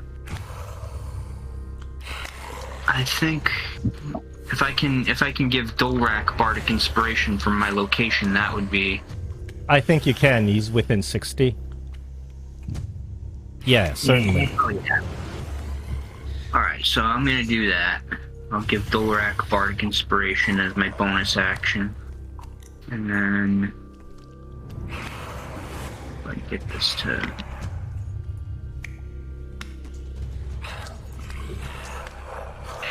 Come on, computer, can you work faster? Come on. It might be easier just to... I didn't mean to do that. Let's see. Alright, well, Bardic Inspiration's not on the list there. I meant to... Oh, I'm gonna go ahead and... There we go. Drag it and drop it on Dolrak. There we go. So Dolrak and Bardic Inspiration, or he should at least. Yep, he's got Bardic Inspiration, so that's a use of Bardic Inspiration, and then I'm gonna... Actually, where was I? It's here. I'll go over here, and then I will end my turn. Alright. Now it's Dolrak's turn. Okay, I'm going to use the Bardic Inspiration. Okay. Right. So I'll just do this. So you'll use it. Do you want me to activate it right now, or? Yeah. Alright, so I'll activate it. There we go. I want to move into melee range.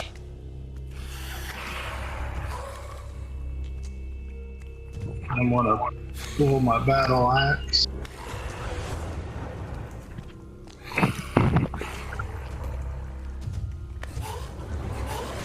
It's a hit.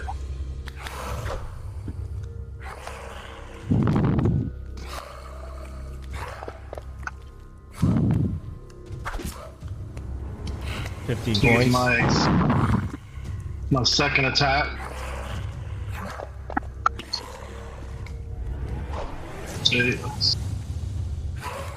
And can I use like athletics to try to spin out of the way so I don't get opportunity attack? Not that you can't do that to avoid opportunity attack. Oh, okay. Fully active.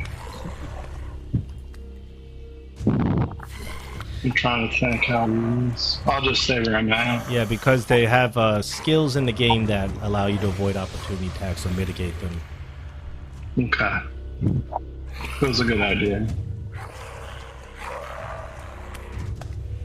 All right. You guys look at the pool, and in horror, you see something colossal rising out of the pool. It appears to be that creature that was previously chained up. A massive, massive turtle.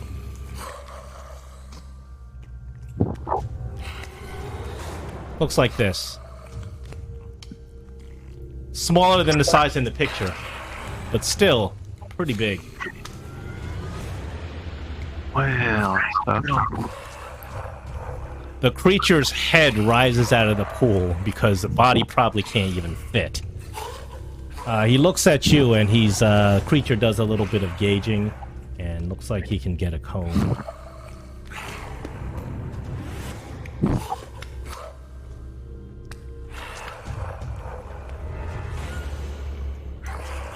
Creature does a steam breath.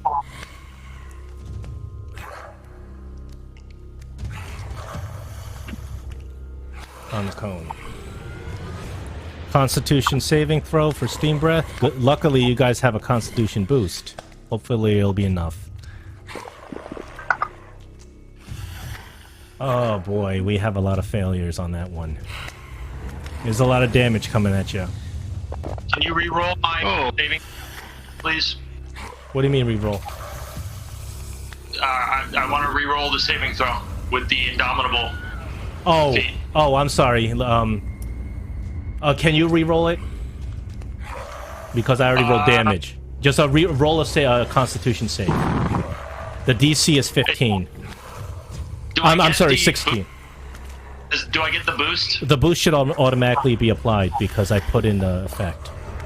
Did I fail my save too? I didn't. No, you succeeded. You're the only one who succeeded. A 2, yeah, 5 is nope.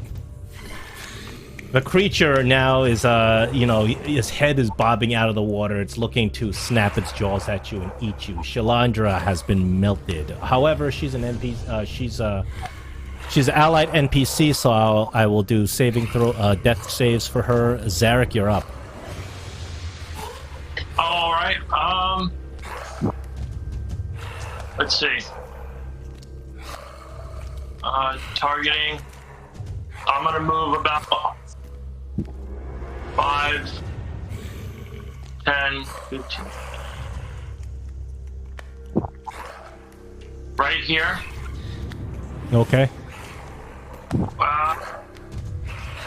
I guess I'm gonna throw my well, yeah, I'm gonna throw my javelin.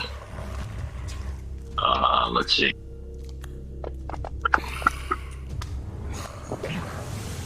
And it comes back, and then I throw it again. That hits.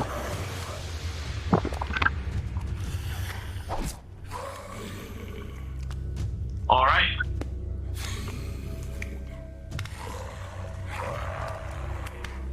What type of damage? The damage that you took from the steam breath is fire type damage. Okay.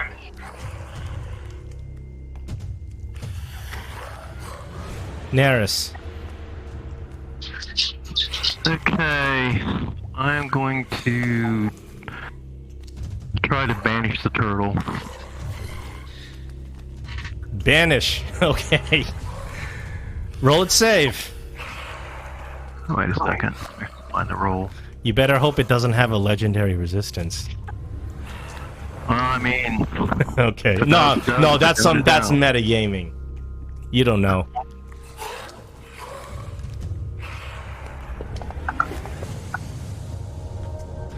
He fails and he is banished. The turtle disappears, and you see that there a big void opens up in the pool, and it just swallows things up. okay, that's good. That's very good. You do have a concentration on that banishment, and Irvanus is looking at you. Let me put that on. Wait a second.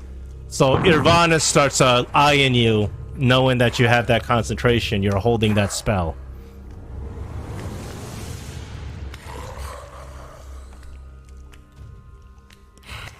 See which one is that?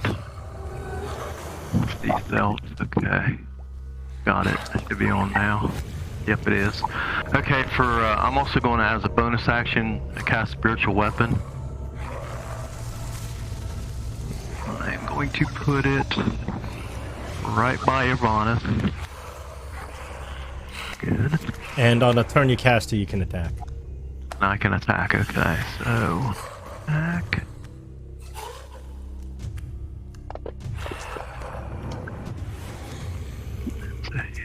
That's a hit. I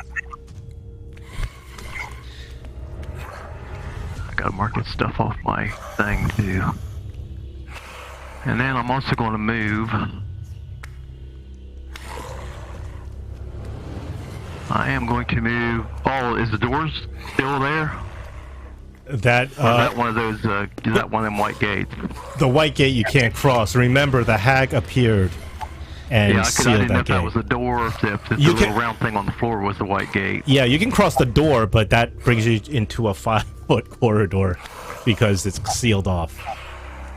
And Well, that's okay, 'cause on the then I other can close the side, door. you see the sea hag looking at you.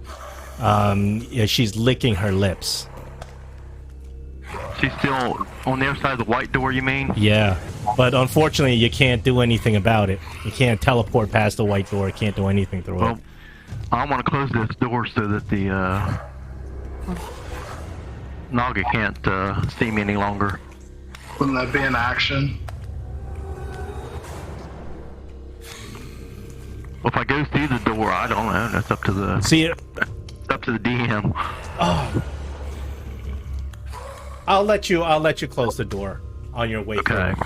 See, this is the exact issue when I'm talking about non-specifically what costs an action, what doesn't. Because in Pathfinder, that's a manipulate action to close the door.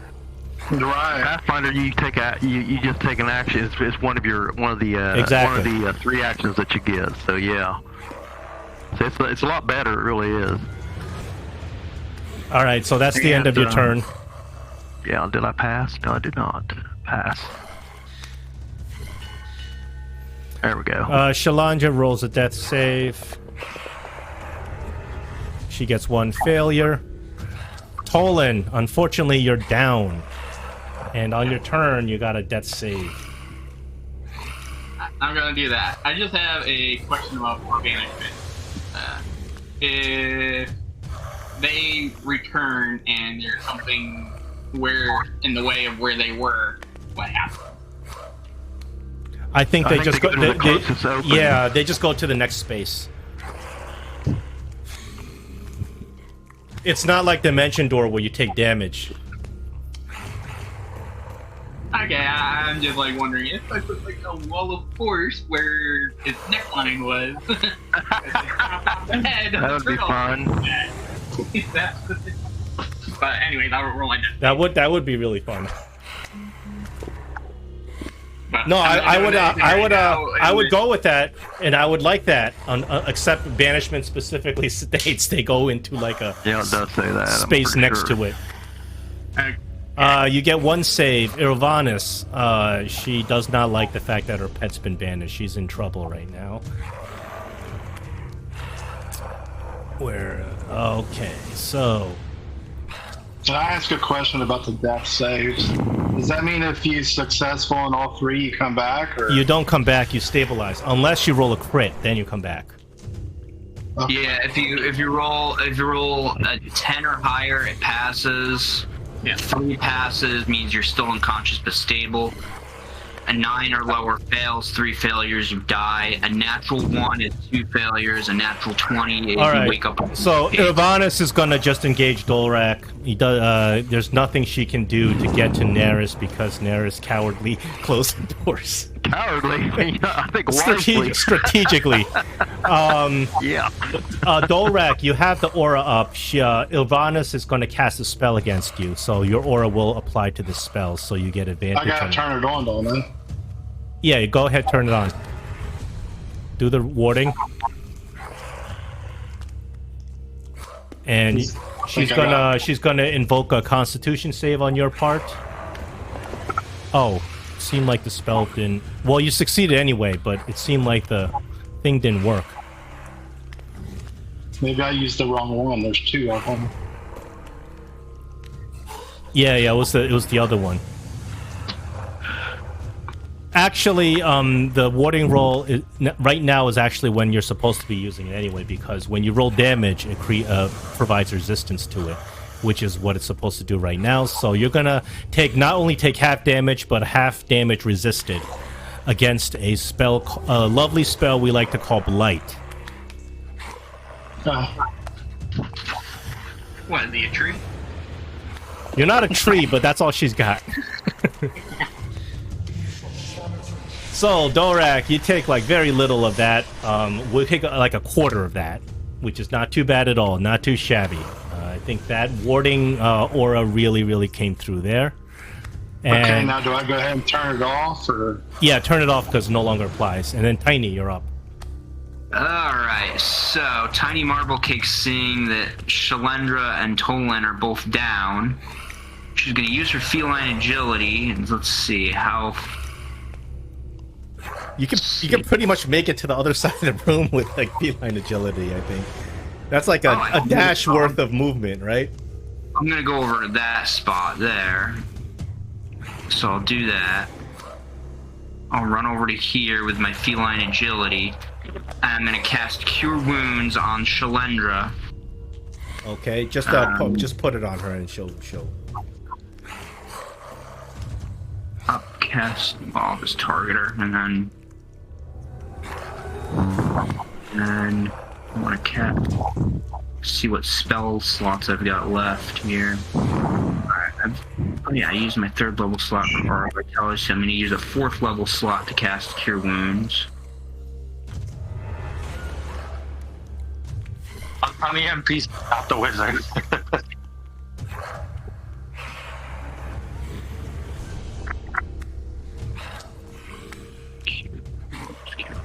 Here it is. And then...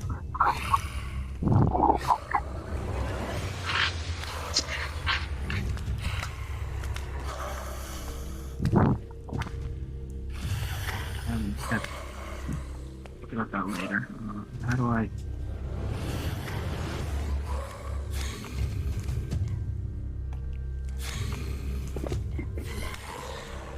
Alright, Shalendra is back. And then I'm going to use my bonus action to heal Tolan with my Aura of Vitality.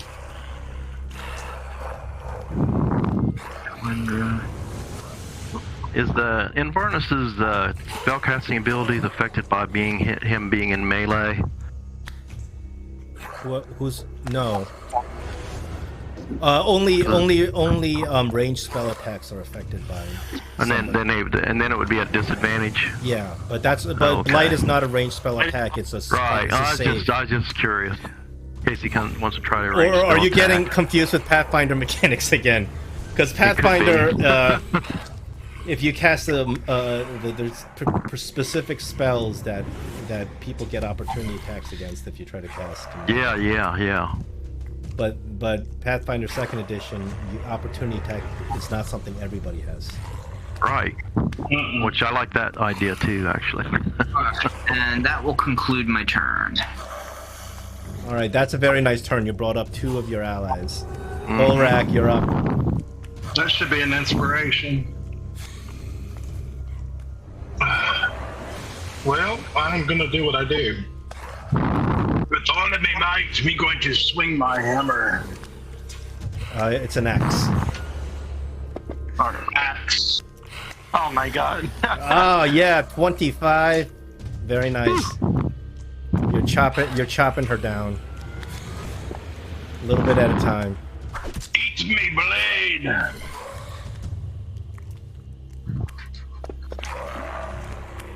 Oh man. I stepped on ooze and twisted my ankle. Okay. Oh, I hit the button. It is the dragon turtle's turn, and the dragon turtle is banished. So if they're banished, I don't roll the recharges. Zarek, it's your turn. All right. Zarek comes rushing up.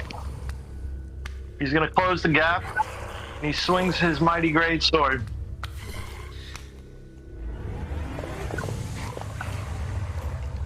Oh no!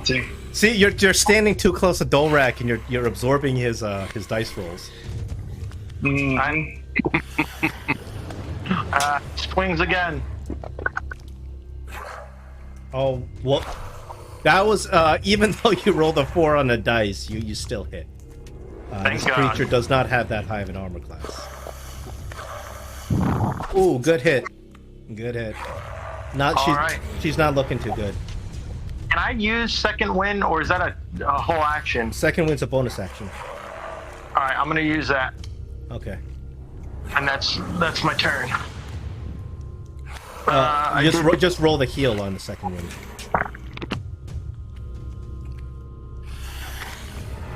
Yeah, I think I could just do this. Right? Yeah. And what the fuck are these numbers, man? 2, 3, 4, like... How did you get a plus 10? Because it's plus your level. Oh, the second wind. Okay, that's why. Because I thought your modifier was plus 10. I'm like, oh, that makes sense. Well, yeah, it is too. I'm just playing.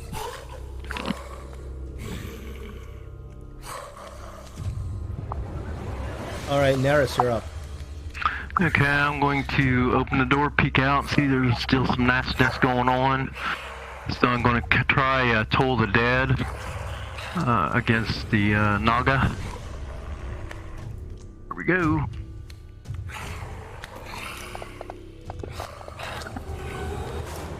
Pierce, the Naga fails. You're Toll the Dead. Okay, so... And takes the full Here's damage. a little bit of extra damage. Yeah, that ends it. Oh, Yeah. nice. That ends Irvanas as the necrotic energy surrounds it, and it just you just stop its heart, and it just falls down in a pile of goo. Unfortunately, you're still holding the banishment to this dragon turtle. I want to ask you a question about that too. Was it was it chained up? Yes. So now it's going to be free when it comes back. So it don't have to necessarily follow the orders of the Naga that's dead now. Well, I just freed it. You're not really sure about the motivations of this. Well, it won't come back in chains, obviously. No, it won't, because So once at you least be banish free anyway. Maybe we should hide before you release that spell. Let the hag in, and then free the dragon turtle, and let the dragon turtle eat the hag. Well, the hag's on the other side of the white thing, so you need to. So, that Naga. Neris, you look on the other side of the white gate, and you see this hag, and she looks pissed. We should loot the body before we do anything. Yeah. See if the glyph key is on Naga. The banishment goes away in like a minute, so... Yeah, I know. So Yeah. hurry up and loot the body. I'm gonna lift the body, John. You get a bunch of you get just some earrings and some jewelry, but you find Irvanas' glyph key. Woohoo! Now Grab that stuff and let's. you open up the glyph key, and the glyph key tells you what it's attuned to through you automatically begin to understand the language. So the glyph key tells you that it's attuned to the warrior pools, the spawn pools, and the blood pools. And there's a black gate nearby, if I'm not mistaken. There's a black gate to the north, and there's one to the south, which is blocked off right now because of the hag. How long did your Aura Vitality last, 90? Let's see. I think it lasts. The dragon turtle will come back before that Aura Vitality goes away. Okay. Well, I think we should head north then. And open the gate and get out, right? Is that where we can go back to? It's concentration and it lasts a minute. The aura of vitality. In the last minute, though, I would hope within that minute you are beefing up, pumping vitality into us. Yes. Never trying to rush through this 1 minute that we have of advantage. So you guys rush. I guess so I understand you guys are getting out of this room before the dragon turtle comes back, right? Yeah, I think it's a good idea. So you guys. Yeah, we should get out of the room, and then I'll heal you guys up, and whoever needs health with my aura of vitality. Yeah, you can avoid that pit trap. You already know it's there. So you guys rush up to the room that you originally came in here to the predator tools. And Tiny, I will let you finish up all your aura vitality healing before I tell you what happens next. Alright, so I definitely want to give some to Tolan because he needs it. That didn't sound good. Yeah, that's what I was. I don't think we want to leave quite yet. Hopefully, now that the turtle is free of the chains, it's just gonna want to float away. Hopefully. Well, at this point, you don't know what the turtle's gonna do. You guys just got the hell out of there before the turtle came back. Well, I think he'd be pretty happy to be unchained. Yeah. You're not sure. Obviously, you don't know if this turtle's a prisoner or it's some thrall or what, and you don't know what happens to the thralls once the hag dies. I will speak with the small beast. I think speaking with the small beast could have come in very handy. Yeah, do whatever. Something. But you forgot that you had it, right? Yeah. That's unfortunate. That could have changed everything. Yep.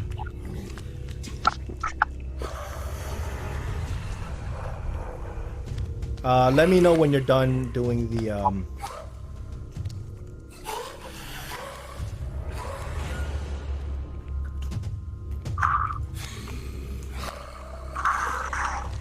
I'm probably not prone anymore. No, of course not. Well, can't we go back to Serana, and then come back to here after we take like a rest and stuff? So, Since we in have order the to go key. back to Serana, what you have to do is you have the new glyph key now. So you have to steal that attunement of the glyph key and put it onto your glyph key. That takes about 10 minutes. So you can put the keys side by side, do your incantations, and it transfers over. And she taught you how to do this earlier. So once you have the attunement, then you can use this black gate. That totally opens it up to use. I tell Tiny's got the key, or who's got the key? I got it. Okay, well then, do the. I need the new thing. key though, but he has Well, to move there. over to me. I'll give you the new key. I can't get it out of the party sheet. Oh, I never grabbed it, but I said I grabbed it, but I didn't put it in my party sheet. Is what I mean.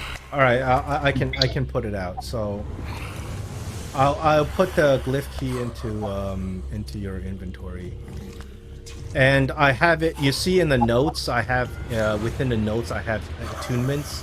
So the idea is whenever you get a new glyph key, you just add those attunements to the ones you already have. Oh, I see it. Yeah.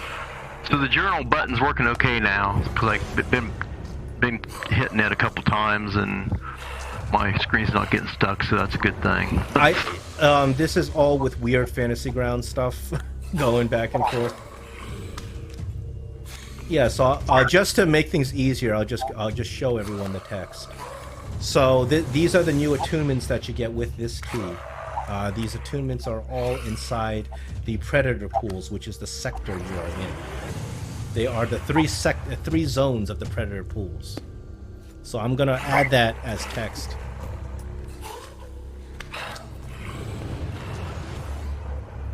Do we know which pool's which? The spawn pool is probably the hag. Yeah.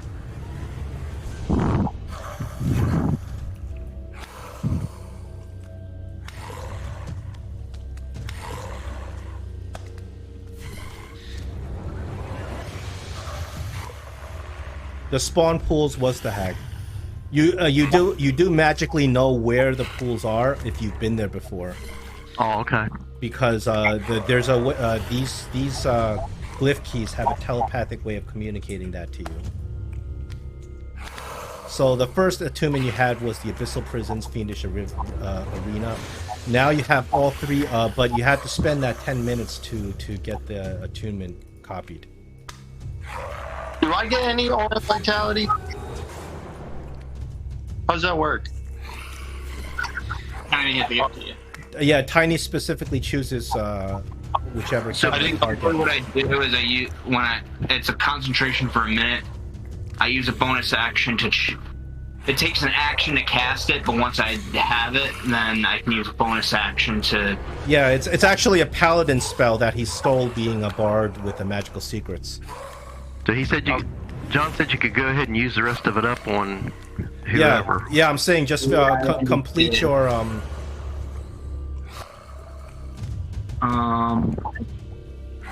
I know that mainly like Naris, Shalendra, and Tolan needed it the most. So I didn't really need it as bad as some of the other ones. How Zarek is? Oh yeah, he's about the same as Tolan right now. Okay. Mine's only 4. I only have 14 wounds because I had all those extra hit points. I forgot about that.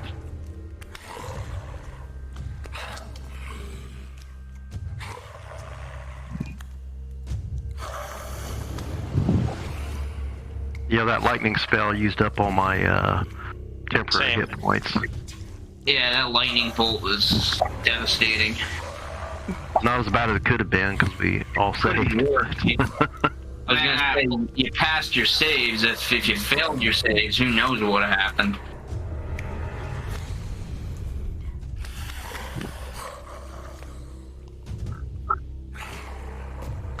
I was mainly focusing on Shalendra and Tomlin because they were downed.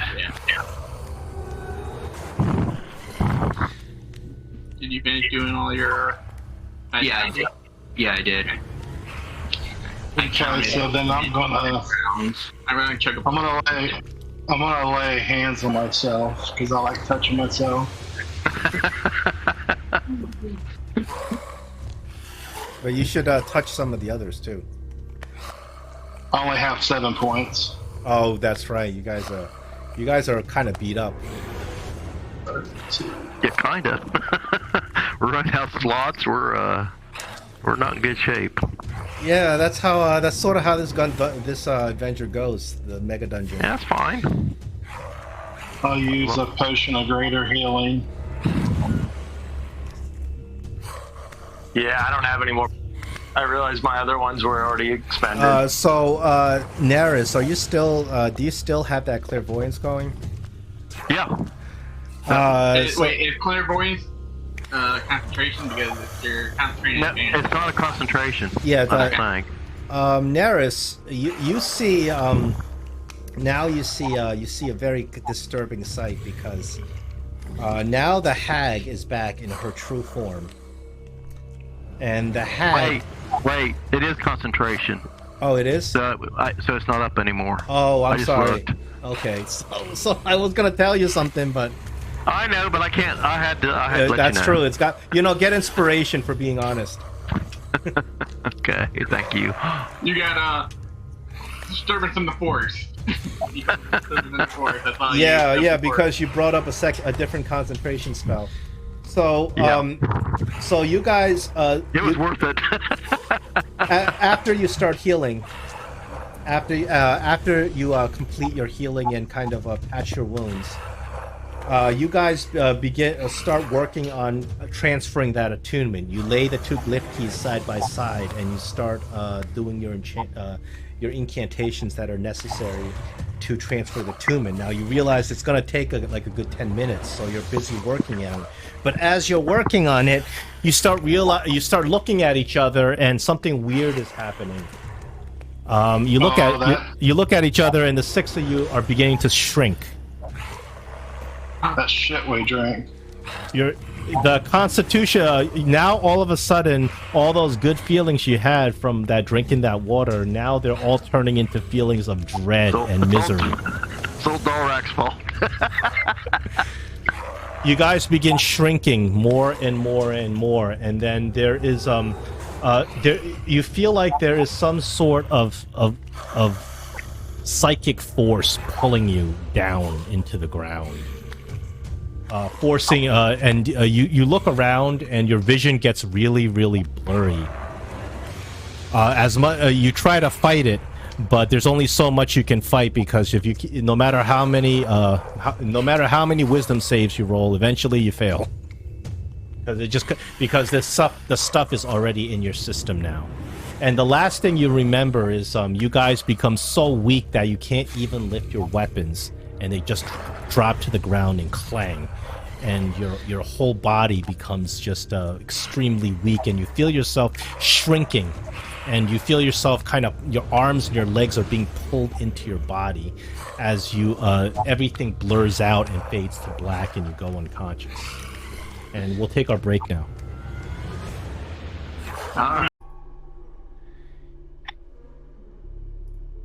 You guys feel like you're you guys drop to the ground completely weak and unable to move as your vision begins to blur, fade away, and black out. You realize that whatever's going on is completely out of your control at this point. So it You seems guys like feel like you're melting. so you fall asleep. Even if you're an elf, you fall asleep, or you think you fall asleep. You're not even sure. And after, Yeah, I don't know what sleep is. well, elves can choose to sleep. It's just that they don't have to. Oh, okay. I think. But after an unclear amount of time, it could have been hours, it could have been days. You're not sure. You start waking up, and we're gonna go down initiative order. So Shalandra's an NPC, so she's not part of this. Tolan goes up first. Tolan, you open your eyes. Slowly open your eyes, and you feel a cold chill and a mist on your skin. You kind of get up, and you're feeling extremely groggy. You look around, and you realize that you're in the forest. You're in a really foggy forest that seems uniform in every direction. You can't even tell what's north and south. There's a thick layer of fog that obscures any motion, and all there is a cobblestone path. And you look around, and there's a couple of gravestones on the ground. You move over to check out the gravestones, and of course the gravestones have your name on it. Both of them. Two gravestones have my name. They on both have your name on it. The gravestones don't even look like they're fresh. They look like they're ancient. And I'm there by myself. You don't see anybody else. You're there completely by yourself. So you look around, and far off in the distance, you see that there's a figure about gnome-sized in the mist, standing there, facing away from you. I will curiously, cautiously walk up to it. Roll an intelligence saving throw.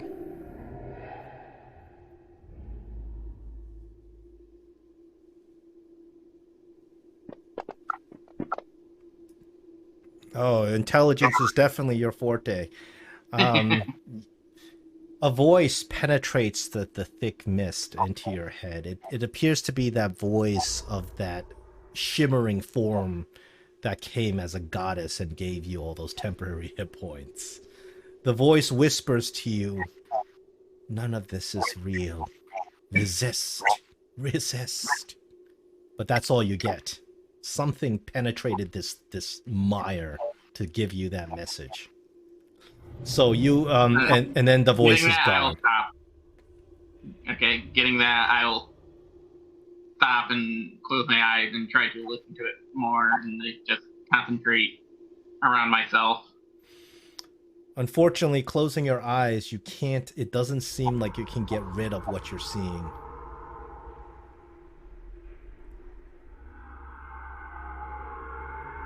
So that figure in front of you, that it's another gnome. Now that you're a little bit closer, you can tell. She says, she calls out to you, and she says, "Tolan."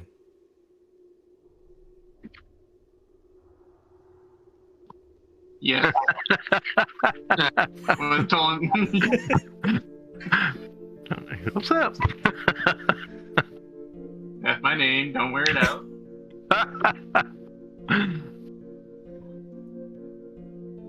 Tolan, come here and look at me, Tolan. As I get closer, I'm trying to see if I recognize any of these features or who it could be. So getting within like maybe 60 feet of that person, it's starting to look a little bit more familiar to you. It's a female gnome. She's got this blonde hair. She's in a very fancy looking dress.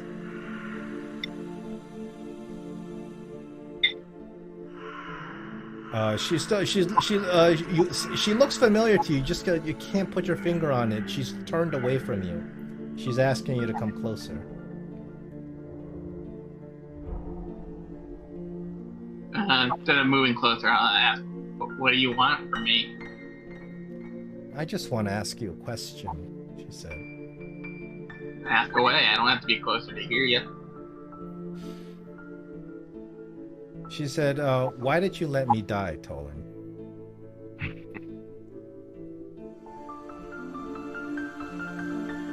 Why couldn't you I- save me?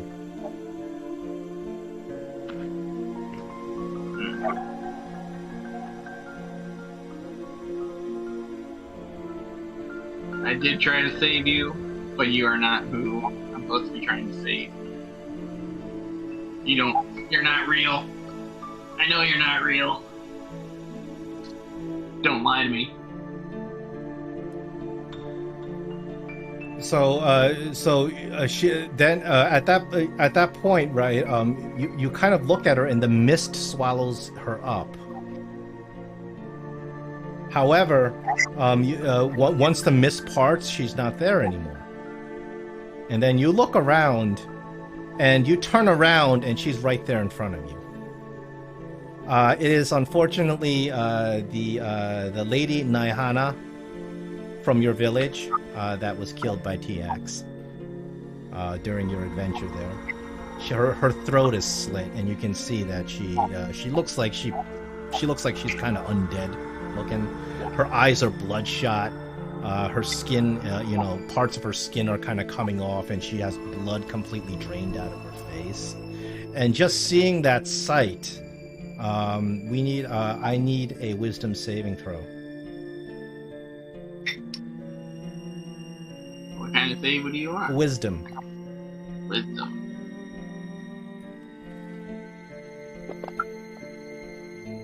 Ooh, natural one. Ooh. Yeah. That sight, even though you know it's not real, that sight is extremely disturbing to you. Because it pulls off of your own memories and your own inability to keep this woman alive when you went and tried to save your village. She's a reflection of your own failure as she stares into your eyes. Also seeing, what your brother did in disguising himself as her. It was such a horrible event for you. That really kind of weighs heavily on your soul. And she looks at you and she says, TX is won, and he's coming for you. And she points to something behind you. I'll turn around and look. You turn around just as TX casts a fireball, but you get intelligence saving throw, not a dex.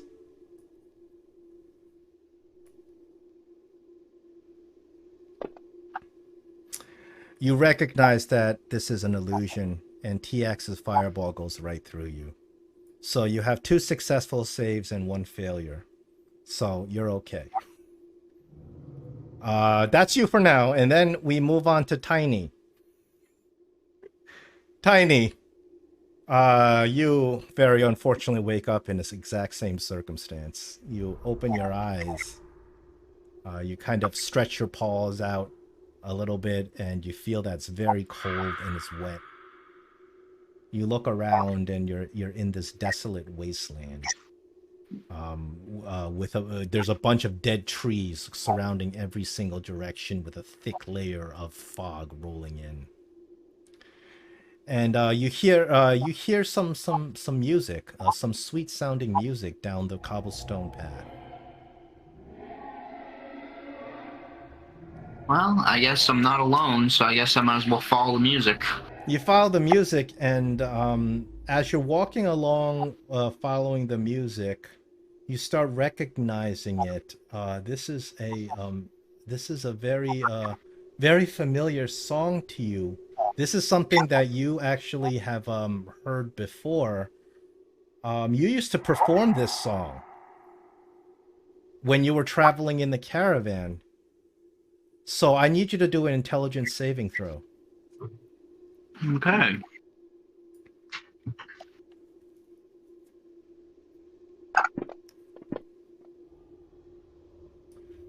Ooh, you don't recognize. No voice tells you that this is not real. So you walk along following this this music, and the more you walk, the louder the music gets, and you recognize it so well that you can almost sing along with it and play along with it because this is part of your act. Way back when you were traveling with the caravan. However, something is a little off about this song. Performance check. That's something you really should be good at.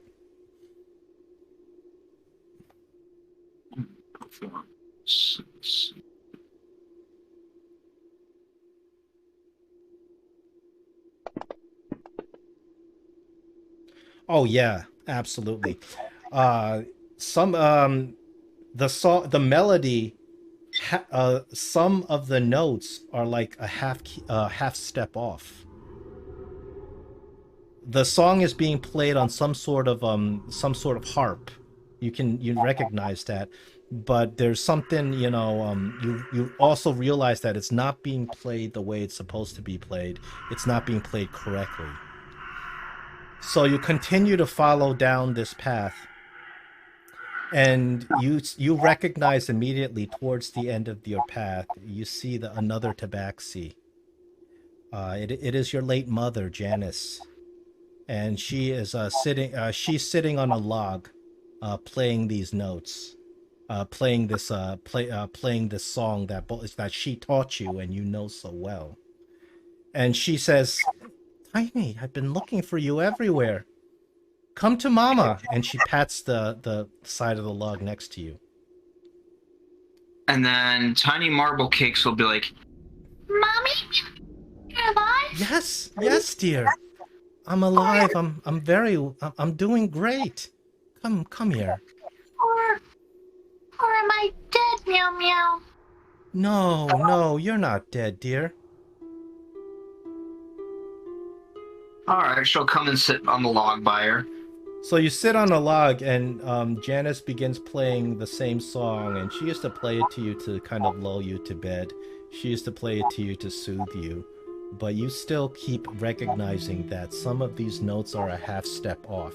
She would never make that kind of a mistake. She was perfect in her instrumentation. But So she looks exactly like she always does. And she continues to play, and then she says, "Tiny, tell me, where have you been all this time? I've looked for you everywhere."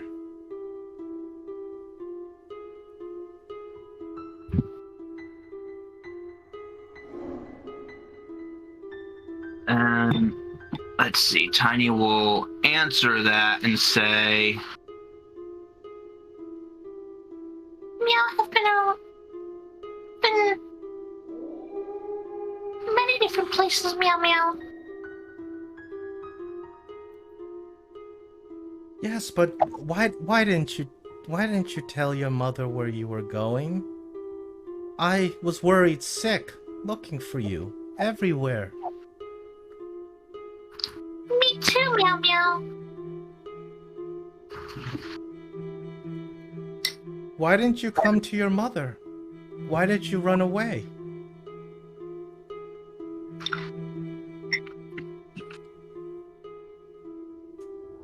Meow Meow thought we got killed by werewolves, Meow Meow. She continues to play, and she just stares at you with a blank face. And as she starts playing, and you realize that the notes are getting more and more discordant.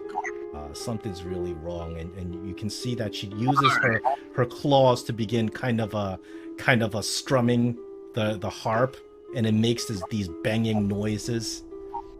And so she's gonna ask Janice. Meow Meow. What'd you say? She's asking Janice why she's playing like that. She says, well, Mommy's has a little problem. You see, when those werewolves attacked the caravan, they hurt Mommy real bad. And Mommy can't play like she used to. And you can see, like, now it seems like something's changing about her. Her hands are getting more stiff and jerky. And you look at Janice's dress, and some blood starts soaking out of it. She still looks at you with a blank face.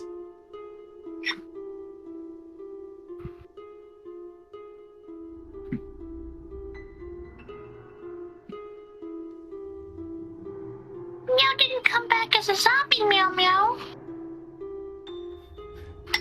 Janice kind of she looks at you with a very stern face, and she says, "Not a zombie.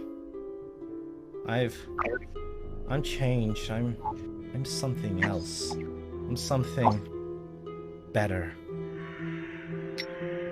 She says, "And you could be here with me too, but you decide to be a bad little girl, a bad little kitty, and you ran away. You decided to run away, so mommy had to fight the werewolves all by herself, and she had to take the curse all on herself. It's your fault, Tiny. It's all your fault." And as she says this, you see her dress falls away, and you look inside, and you see a horrible sight of her insides having been ripped out. I need a wisdom saving throw. You got one success and one failure, so let's see what you got. You know what? I'm gonna use my inspiration. Not a bad idea. Just to...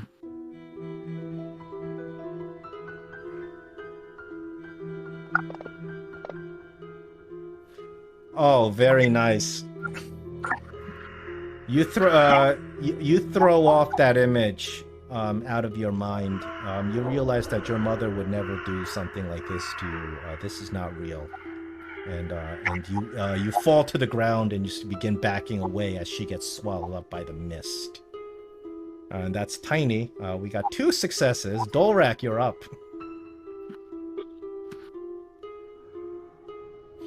Dolrak, it's your turn, and you wake up. Your helmet visor's down, and you can't see anything.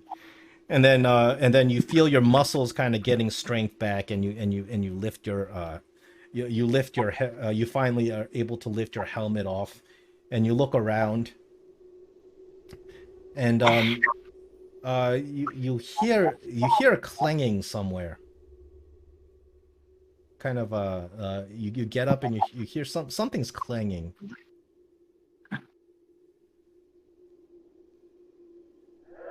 Is it like pickaxes into rock? It sounds more like a hammer onto a forge. Okay. So you get So up and you I move kinda around. I realize- need a intelligence saving throw. Intelligence save. Come on.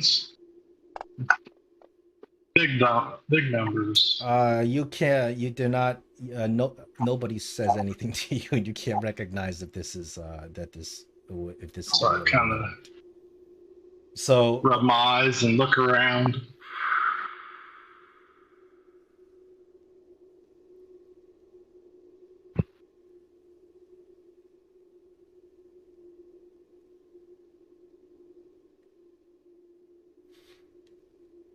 when you look around, you see that down the cobblestone road, you can see some sparks flying in the fog.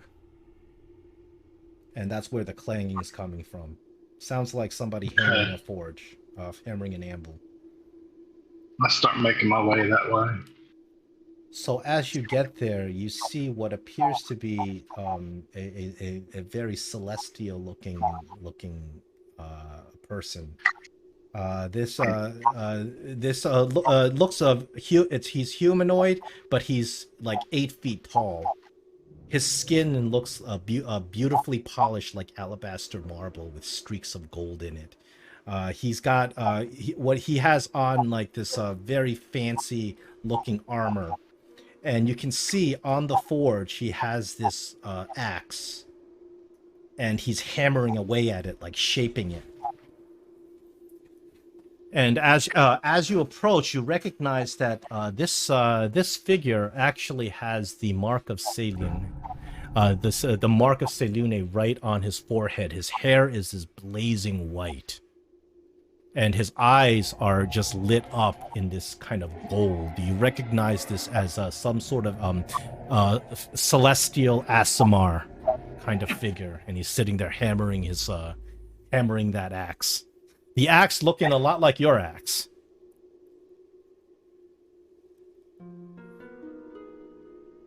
So I still have my axe on me? Yeah. Okay. So as you approach, who might you be? he speaks, and not even putting his eyes away from his work. He says, Dolrak, Silver Star of Selune, faithful servant, thou shalt approach.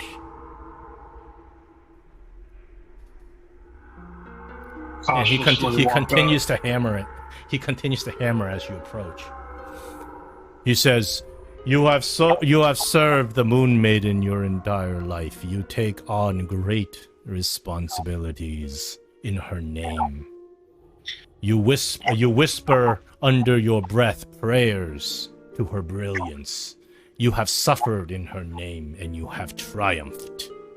And he continues to kind of hammer the axe.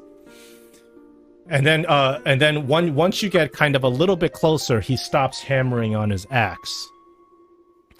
And then he said, and then he puts his hammer down, and then he looks at you, and he says,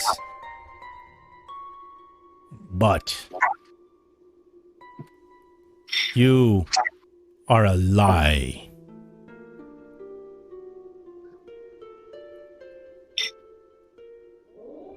Do tell. He says, "You live the legacy of a prince, a stolen legacy. You are undeserving."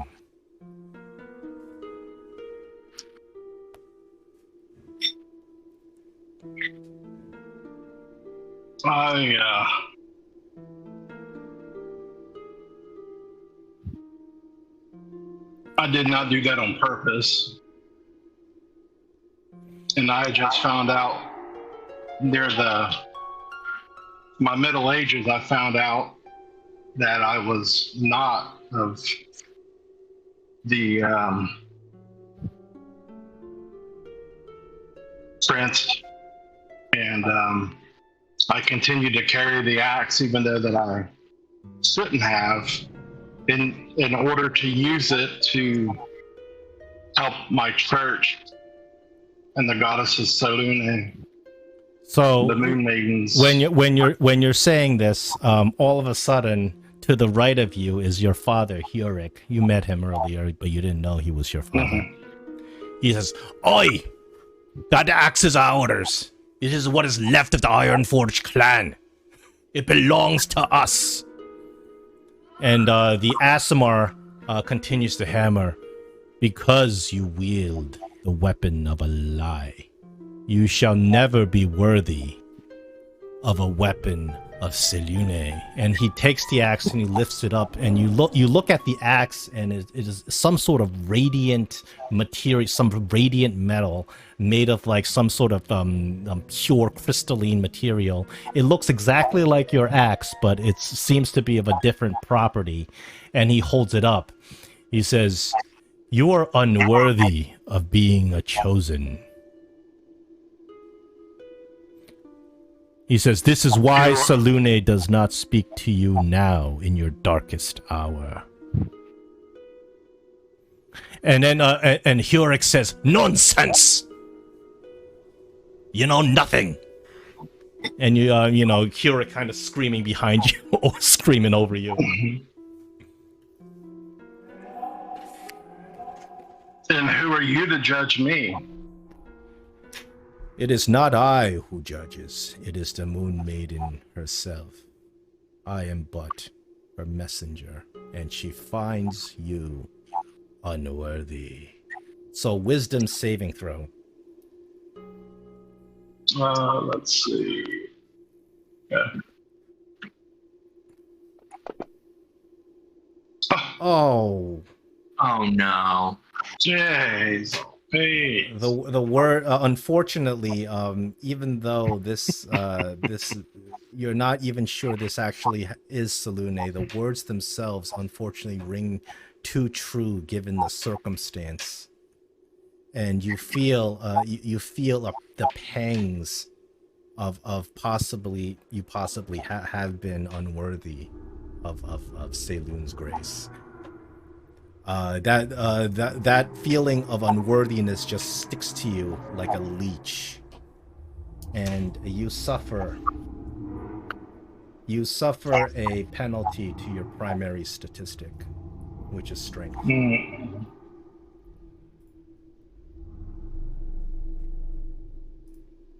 Is it a permanent?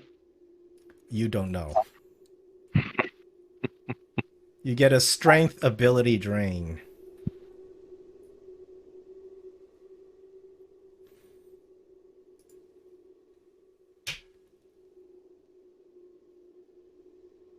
Ouch. All right, who's next? -2. I'll go. Yeah, I think you're next in. You're next in initiative, Zarek. Me. Zarek, you wake up in this strange place. You haven't been in many forests before. You barely recognize this as a forest. Then you see this thick mist that is difficult to even see through. But the minute you wake up, you look around. You roll an immediate intelligence saving throw. What? Sorry, you're cutting out. You're breaking up. Intelligence saving throw.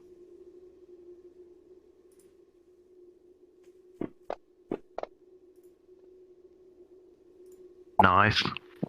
Good roll. What was that? Oh, excellent. You recognize that a voice kind of whispers cutting through the fog that tells you this is not real. Resist. And it appears to be that same deific voice that you heard earlier when the party was given that temporary healing. Tiny marble cakes? No, it wasn't tiny. Oh, no. That was a joke. That was funny. Meow meow.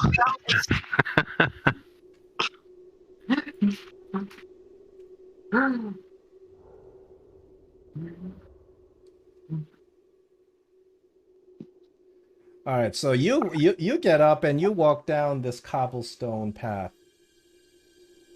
And when you go down the path, directly in front, you see that there's a portal. It's you recognize these portals. These are Githyanki portals. And out of the portal, of course, steps your nemesis that you thought was dead. There's two people that step out of the portal. Your nemesis who steps out of the portal, and he has this blade held at the throat of your friend. Your colleague in the Gith Zerai. Her name is Lirana.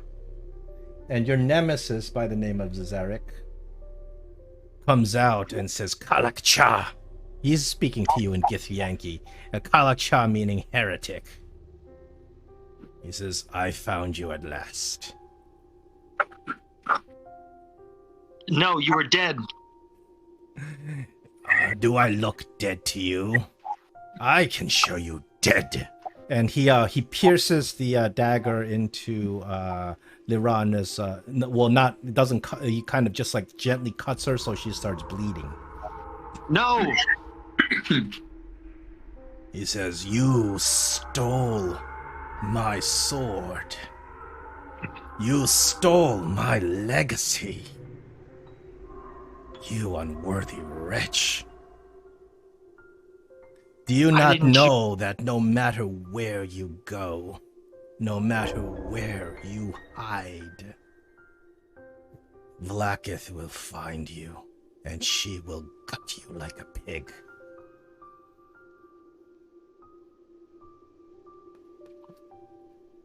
You believe in heresy. Vlaakith is a sham. She says, "No, it is you who are the heretic, Kalakcha." And as he says this, he puts his hand out, and your weapon begins to move. Now, what I need from you is you already succeeded on that intelligence saving throw, so you are aware of some illusions. So you need a strength. I need a strength saving throw, but you get the advantage here because you succeeded so well on that intelligence.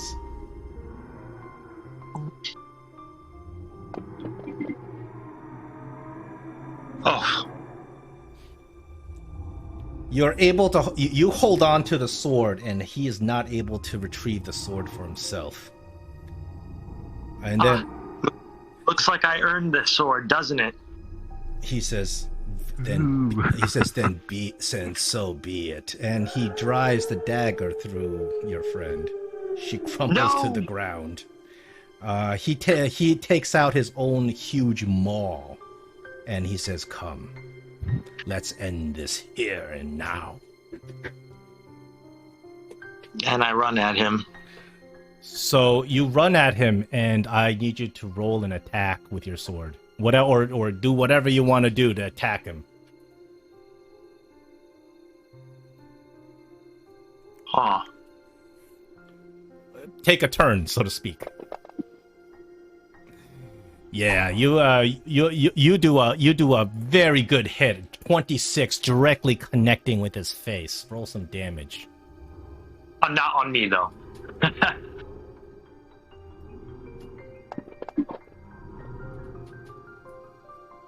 16 points of damage. You can finish your turn.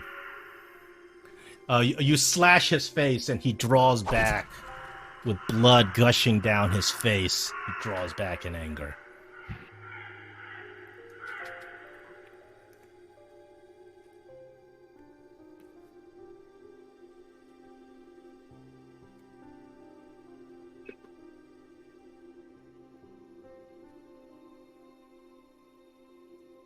Oh no, you're not done.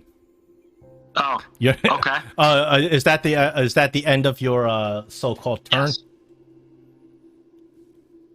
Yes. So after injuring him with that, you look at him and you see that his facial features begin to change and they look exactly like you. You take half of that damage and psychic damage to yourself. As you do this, he crumples down and the fog just swallows him and Lirana up. Okay. I have resistance, so would it be quartered? Yeah. Psychic. Okay. It's psychic damage, so psychic damage is still psychic resistance. These are all phantasms. This is all phantasm damage. Okay, I'll add it. And then you look around and you're alone once more in this dark forest.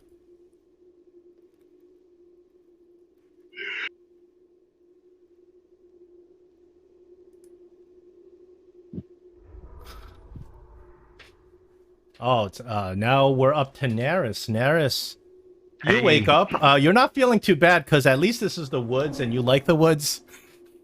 But still, you wake up and as you sniff the air and you look around and you look at the plants growing here, this is not natural.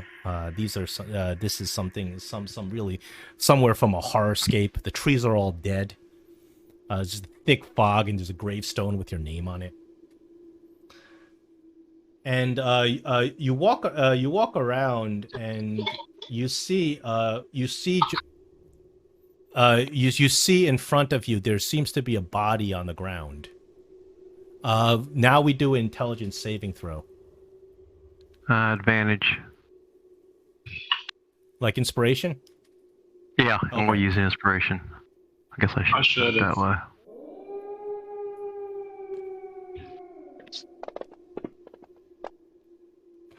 Wow, that inspiration really really did it for you. That once again, that voice cuts through the fog and tells you, "This is not real. These are all illusions. Resist." The voice says to you. You only hear for a brief moment as the fog kind of passes by. You continue to walk up, and there appears to be a dead body on the ground. Well, no, I'm sorry, not a dead body. There's a body on the ground. You're not sure if it's dead. Okay, I walk over to the body and I kneel down and put my hand on it and turn it over to see if I can see if it may be one of my companions or if it's something else. You turn the body over, and it's your grandmother.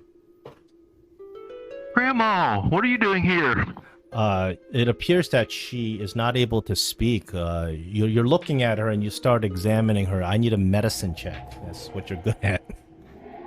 You get I one get advantage really on good medicine checks. You get one of these checks is what you're going to be good at.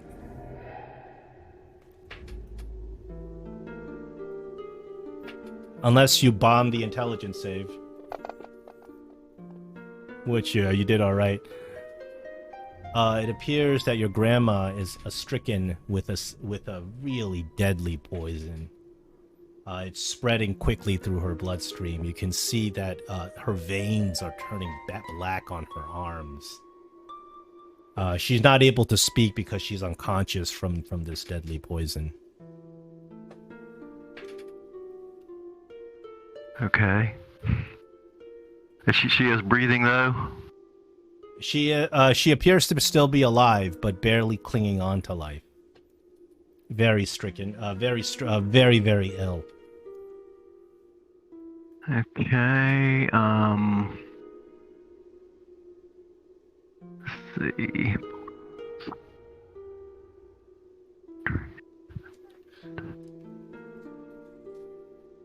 I thought I had lesser restoration.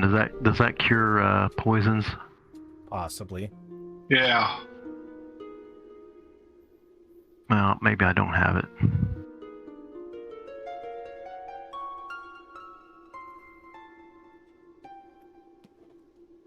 I guess I don't have it. Tiny has greater restoration, but he's not here. She's not here. Yeah, she's not. I noticed that. I have lesser restoration, which is okay. I will. Other than that, I will take a healing potion and pour it down her throat. When you pour the healing potion down her throat, after a minute or two, she chokes.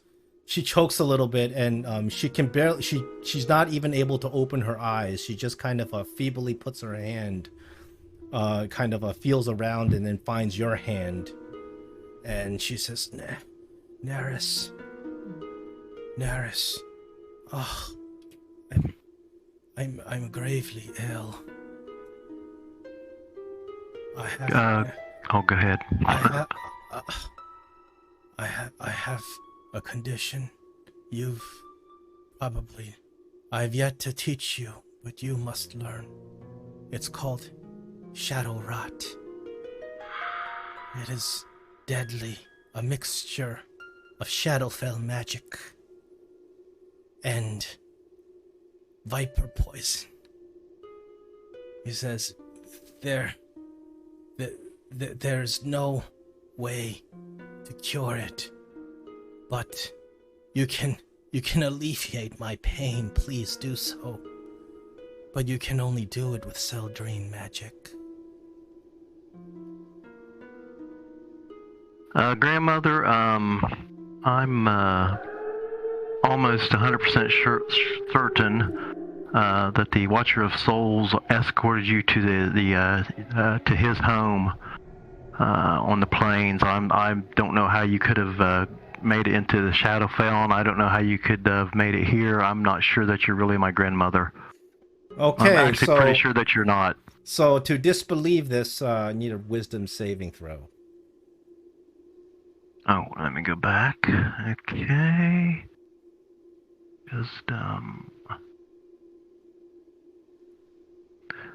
Okay, I have a blessed by the gods that if it don't come out, I can roll some extra dice to add onto it just to let you know ahead of time. Sure.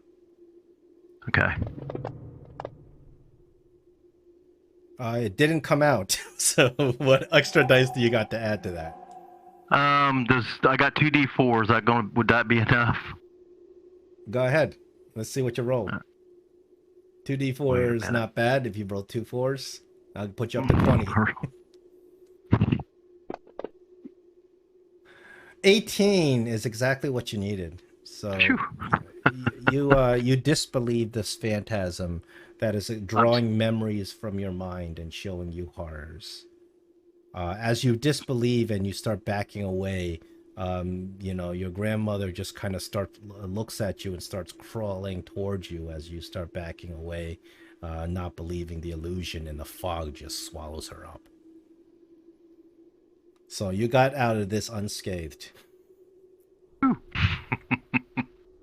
So thank God, literally.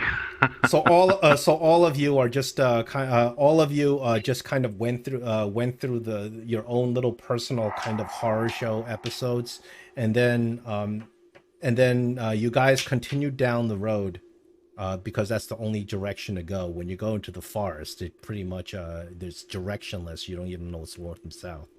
And as you continue down the road, the 5 roads fork together and you meet each other in this kind of a circle.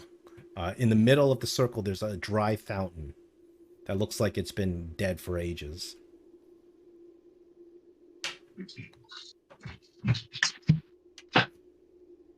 I want to look at the fountain. Or I'm going to suggest that Tolan maybe see if there's anything magical about the fountain. Yeah, I'll approach the fountain and investigate it. You take a look around the fountain. You look at, it's an old, cracked, very shoddy-looking masonry. But there's nothing really kind of outstanding about it. It looks like whatever supplied it water from beneath has dried up eons ago.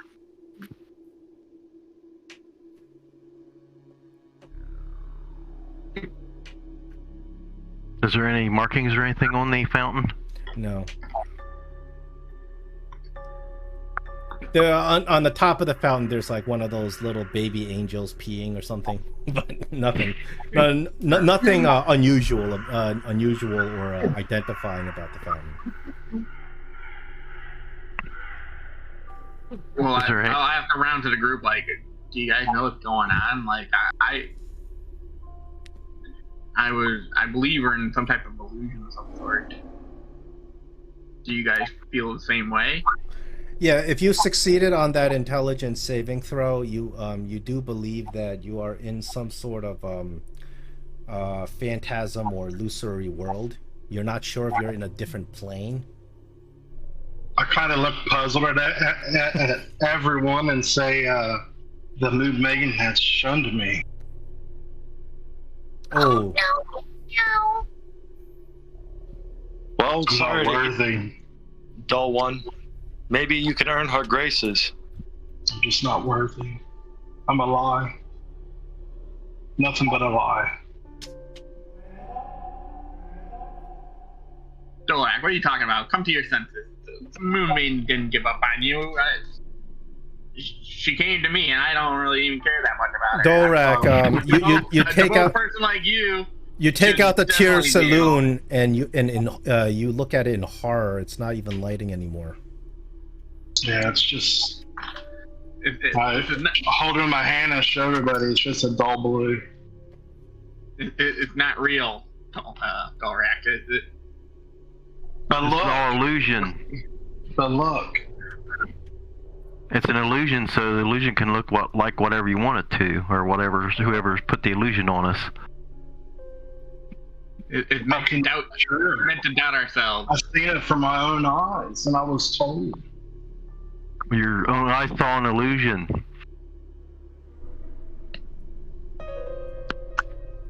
Okay. Come on, Tiny. Convince him. I guess we'll see. Meow, don't know meow illusion or not, but meow did see meow mommy's ghost meow. And she was looking strange meow.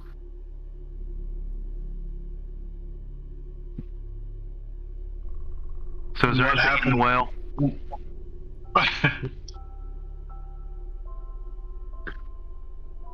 We gotta try to get out of here anyway, guys. So, is there anything in the well? How are you gonna get out of here? Well, it's not a well. It's actually just. Well, a I mean fountain. the fountain. Yeah, I'm and the sorry. fountain already has overgrown, so it's full of dirt, and there's the masonry is cracked. This thing looks like it's eons old. Yeah. Can I try to dispel the illusion since I know it's an illusion? Maybe it's a portal. You can cast the spell. I'll tell you what happens if you commit to casting the spell. Can you do a detect magic on the fountain? That's what I was wondering. If you spend the time to do a detect magic on the fountain, you don't find any magic there.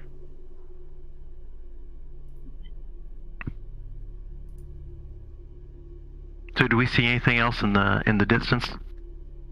Well, you guys, so Just foggy. it just seemed to be a perfect circumstance where the five of you were walking down this cobblestone path, and it all converged in the same spot, and you just met each other. So it seemed too perfect, too coincidental to make any sense. And you all showed up at the exact same time. Any Right. switches? I touch like Levers, where handles. the water's supposed to be. There's nothing on. There's no switches or anything. Any mechanism on the fountain.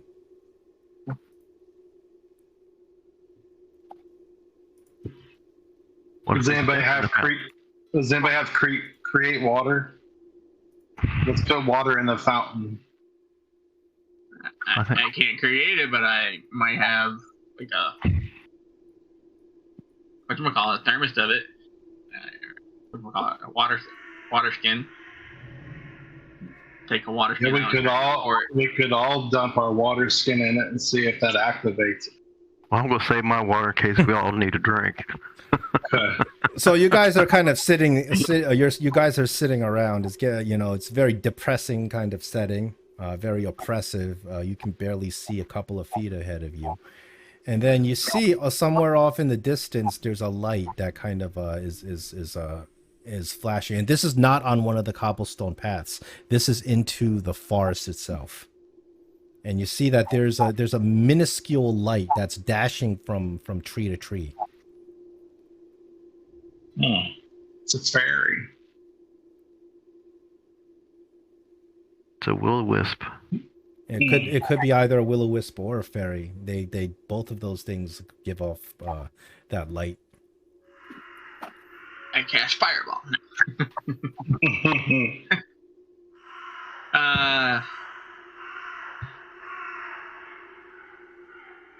Do we want to try to catch this thing? Get closer to it? I said we walk toward it. What's the worst that could The happen? light? Maybe it might know something about this place, Meow Meow. What if old Dolrak takes a big swing at the fountain? You can certainly do that. Okay. Dolrak, you take a big swing at the fountain. You knock off a whole bunch of rocks on the fountain. Nothing happens. No. You look around. There's no living plants in this hellscape. They're just dead trees. Are there owls? There are no animals. You don't like you don't hear the normal sounds of being in a wooded forest, like crickets and owls and deer and stuff. You don't hear anything. This place is dead. You know what? I'm gonna go ahead and cast the spell. I mean, if we're stuck in here forever, we're gonna be dead anyway. So ain't no use saving spell slots. What are you casting? Dispel magic. What are you casting it on? You have to choose. Okay, I'm thinking that this is an illusory, like a phantasmal illusionary construct. So I'm casting it on it. Oh, on the fountain. Well, I think the whole thing, everything around us is illusional. So yeah. Yeah, but you I do guess- have to choose a target. Well, I guess I'll as well. pinpoint the fountain since it's sitting there. You cast Dispel Magic on a fountain, and the magic sizzles, and you see the fountain kind of. You see for a moment, the fountain starts kind of phasing out, like little waves start showing up on it, like it's dissolving, and in its place, there's just black space. That happens for a moment, but then as you wait another minute, and then slowly the fountain rematerializes. So your Dispel Magic seems to have taken that fountain away momentarily.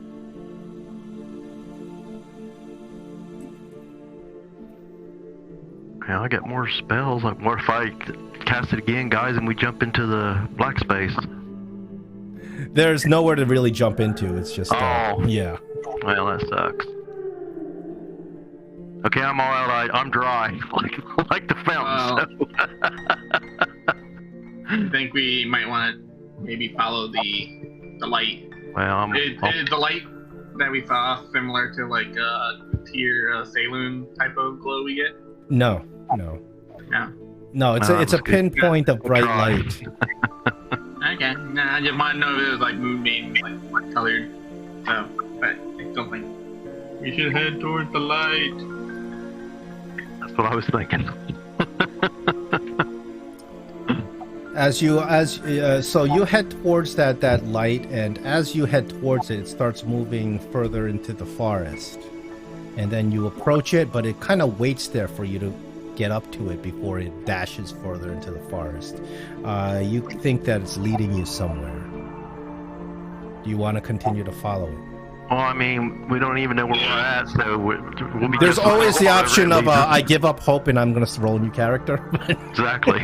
So might as well keep following it. Yeah. Yeah. So in this illusionary nightmare that you guys are trapped in, there's not much. Unfortunately, there's not much different that you can do besides follow this light. So you do follow the light. And the problem is that your concept of time is very fuzzy in your head. You're not sure if you've been following this light for a couple of minutes or maybe 5 hours. It's not clear, but it goes deep into this forest. And after a while, the trees of the forest look the same. And you're questioning whether or not you're going in one direction and coming out the other direction. But you continue to follow the light, and then finally, after what it seems like a forever, the light stops, and you guys see where it stops. There is this path, and then the light winks out. So clearly, the light was leading you somewhere. So you guys get along to this path, and you see that this path is very well kept. It seems like all the leaves and stuff were brushed to the side, and it seems to be well maintained. It's clear you guys have good footing here on the path. And then as you walk along the path, you realize that parts of it start being filled with stones, like it's well kept. And the side of it, the side of it has this guarding on it, these wooden logs placed. So somebody's upkeeping this path. And as you continue down the path, you guys are already feeling exhausted. You have no idea how long you've been following this pixie creature. And in front of you, you see that there is a structure, some sort of building with lights coming out of it. And as you get closer, you see it more clearly.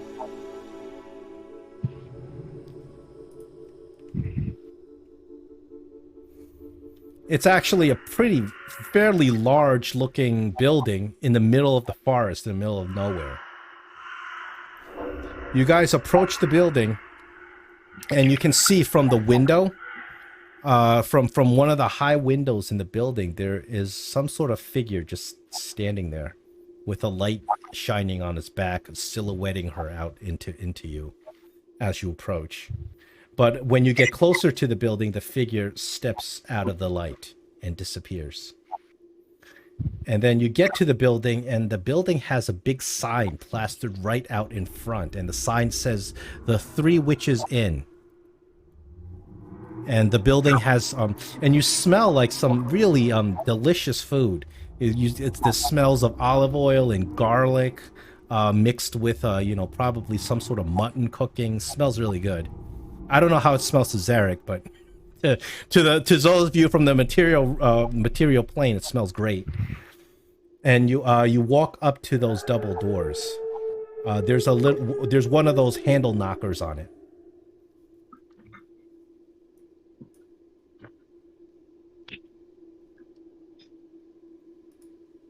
Okay, I'll knock on the door. Somebody else wants to. Oh, sorry, I was muted. I just go to open the door. Oh, okay. The door's locked. I try and push it, kick it in. Wham, wham. So you hear a woman's voice from the inside. Just 1 minute, I'll be right there. I bang some more. And then after a minute, the door opens, and a beautiful, absolutely gorgeous looking young lady. She's human. She opens the door to greet you. I go to grab her. Okay. She says, "Get like you're doing a grapple on her or something." Yeah. Okay, go ahead and grapple. It's just a strength. Grapple, you choose athletics, or you either choose athletics or acrobatics. But as you do so, she.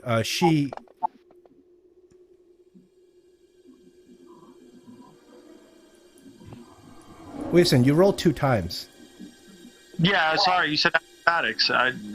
My strength doesn't have the proficiency that. Yeah. Give me a second. I have to do an opposing check. Give me a second. Let me pull up the sheet, because I have to do an opposing check. Or you could do acrobatics for grapple. No, to escape grapple. I'm sorry. Okay, but that's what she's gonna do. Yeah, acrobatics to escape grapple.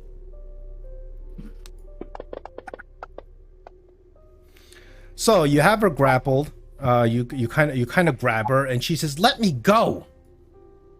Let us out. What are you talking about? She says, Sabrina, there's people at the door. They're attacking. We're not supposed to be here. I'm not attacking. Yeah. It's the lizard guy.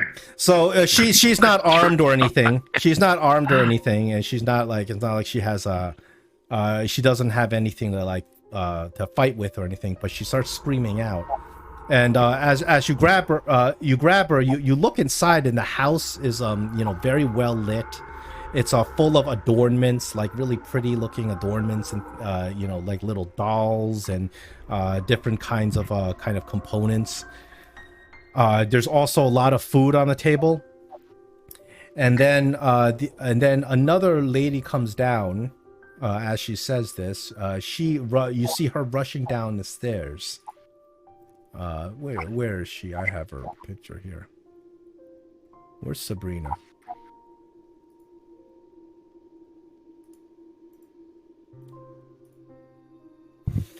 So Sabrina runs down the stairs, sees that her sister's grappled,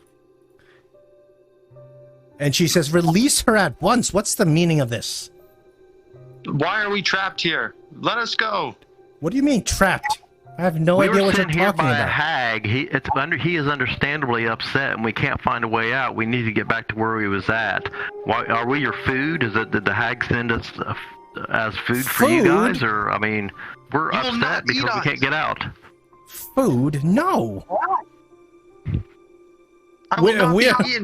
This is an inn. What are you doing? What is the meaning of this? Where are we? She says, "How did you come here if you don't know where you are?" I just told you we were sent here by a hag. You're in the land of Mir Lane. That doesn't tell me anything. Roll a history. Okie dokie. See if you've heard of this place before.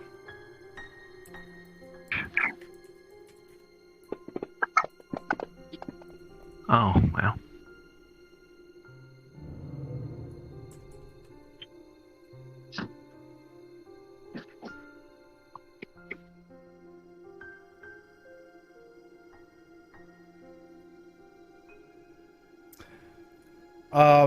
You've heard of the word Mir de Lane before. This is actually refers to place in Faerun. A couple of 100 years ago, in Faerun, it's actually not that far from Waterdeep. It's within kind of travel distance from Waterdeep. There was a swamp, and the swamp was called the Mir de Lane Swamp. And this was a couple of 100 years ago when it was named that. There were small villages, some people had settled there. And this was before the time of troubles, before the spell plague. And apparently there was some sort of magical disaster that happened over there. And that destroyed the swamp and turned it into a really kind of horrible place. And the swamp at that point was named the Mere of the Dead Men because of the armies. There was a war that was fought there. Armies clashed there. This is as far as you know from a 15. You don't know all the specifics of it, but some armies fought there, and because of the armies that fought there and all the men that died in that swamp, they call it the Mere of Dead Men. Now that place still exists. It's just that it's there's nobody living there anymore. And this is in Faerun. But it's not called Mir de Lane because Mir de Lane is a name of a place that used to exist there. There used to be a village there called Mir de Lane.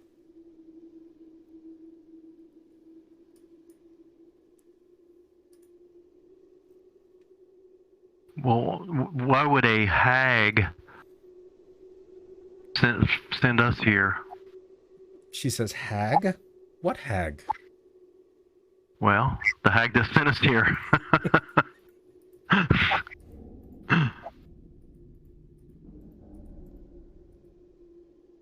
Says, I don't know. We were along just a few scant minutes ago. I don't know the time because I've lost complete track of it. We were a long way away from here.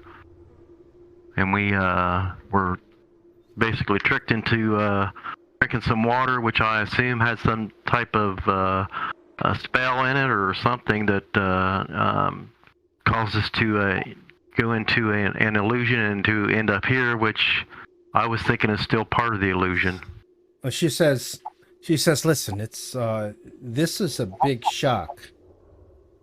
She says, if you can perhaps convince your friend to let my sister go, perhaps we can all sit down and talk about it. And if you need refreshments or, something to clean up, a bath, perhaps. Would you like to? Why don't you just stay ready, but go ahead and loosen your grip on the young lady. Yeah, I let her go. Yeah, she kind of bats you away. She kind of backs you away and steps back, looking terrified. And then Tiny Marble Cakes will just say, Meow Meow, sorry for his behavior, Meow Meow. It's all just a big misunderstanding, Meow Meow. And then she says, okay, there's no harm done. Okay, I understand. Perhaps it was a misunderstanding. You guys are strange folk. I've never seen the likes of you before. She says, well, but under any circumstance, it's very late. It's very late tonight. Perhaps you'd like to just stay here. This is an inn. We haven't had guests in quite some time. How many months has it been, Katrina? 4 months since we've had our last guest at the inn? So could you answer some questions for us, perhaps? Yes, let's all sit down. I'll get my other sister. Welcome to the Three Witches Inn, she says. And she says the name's ironic. We're not actually witches. She looks at you. And she looks at you. Furrows his brow. Because why would a witch advertise that she's a witch? No, we're not actually witches. This is our theme. This is our thing. I assure you. We're three sisters that just we've inherited this in. And then she says, "Alina, come down here." And then third sister rushes in, and I think that's where we'll stop tonight. Okay.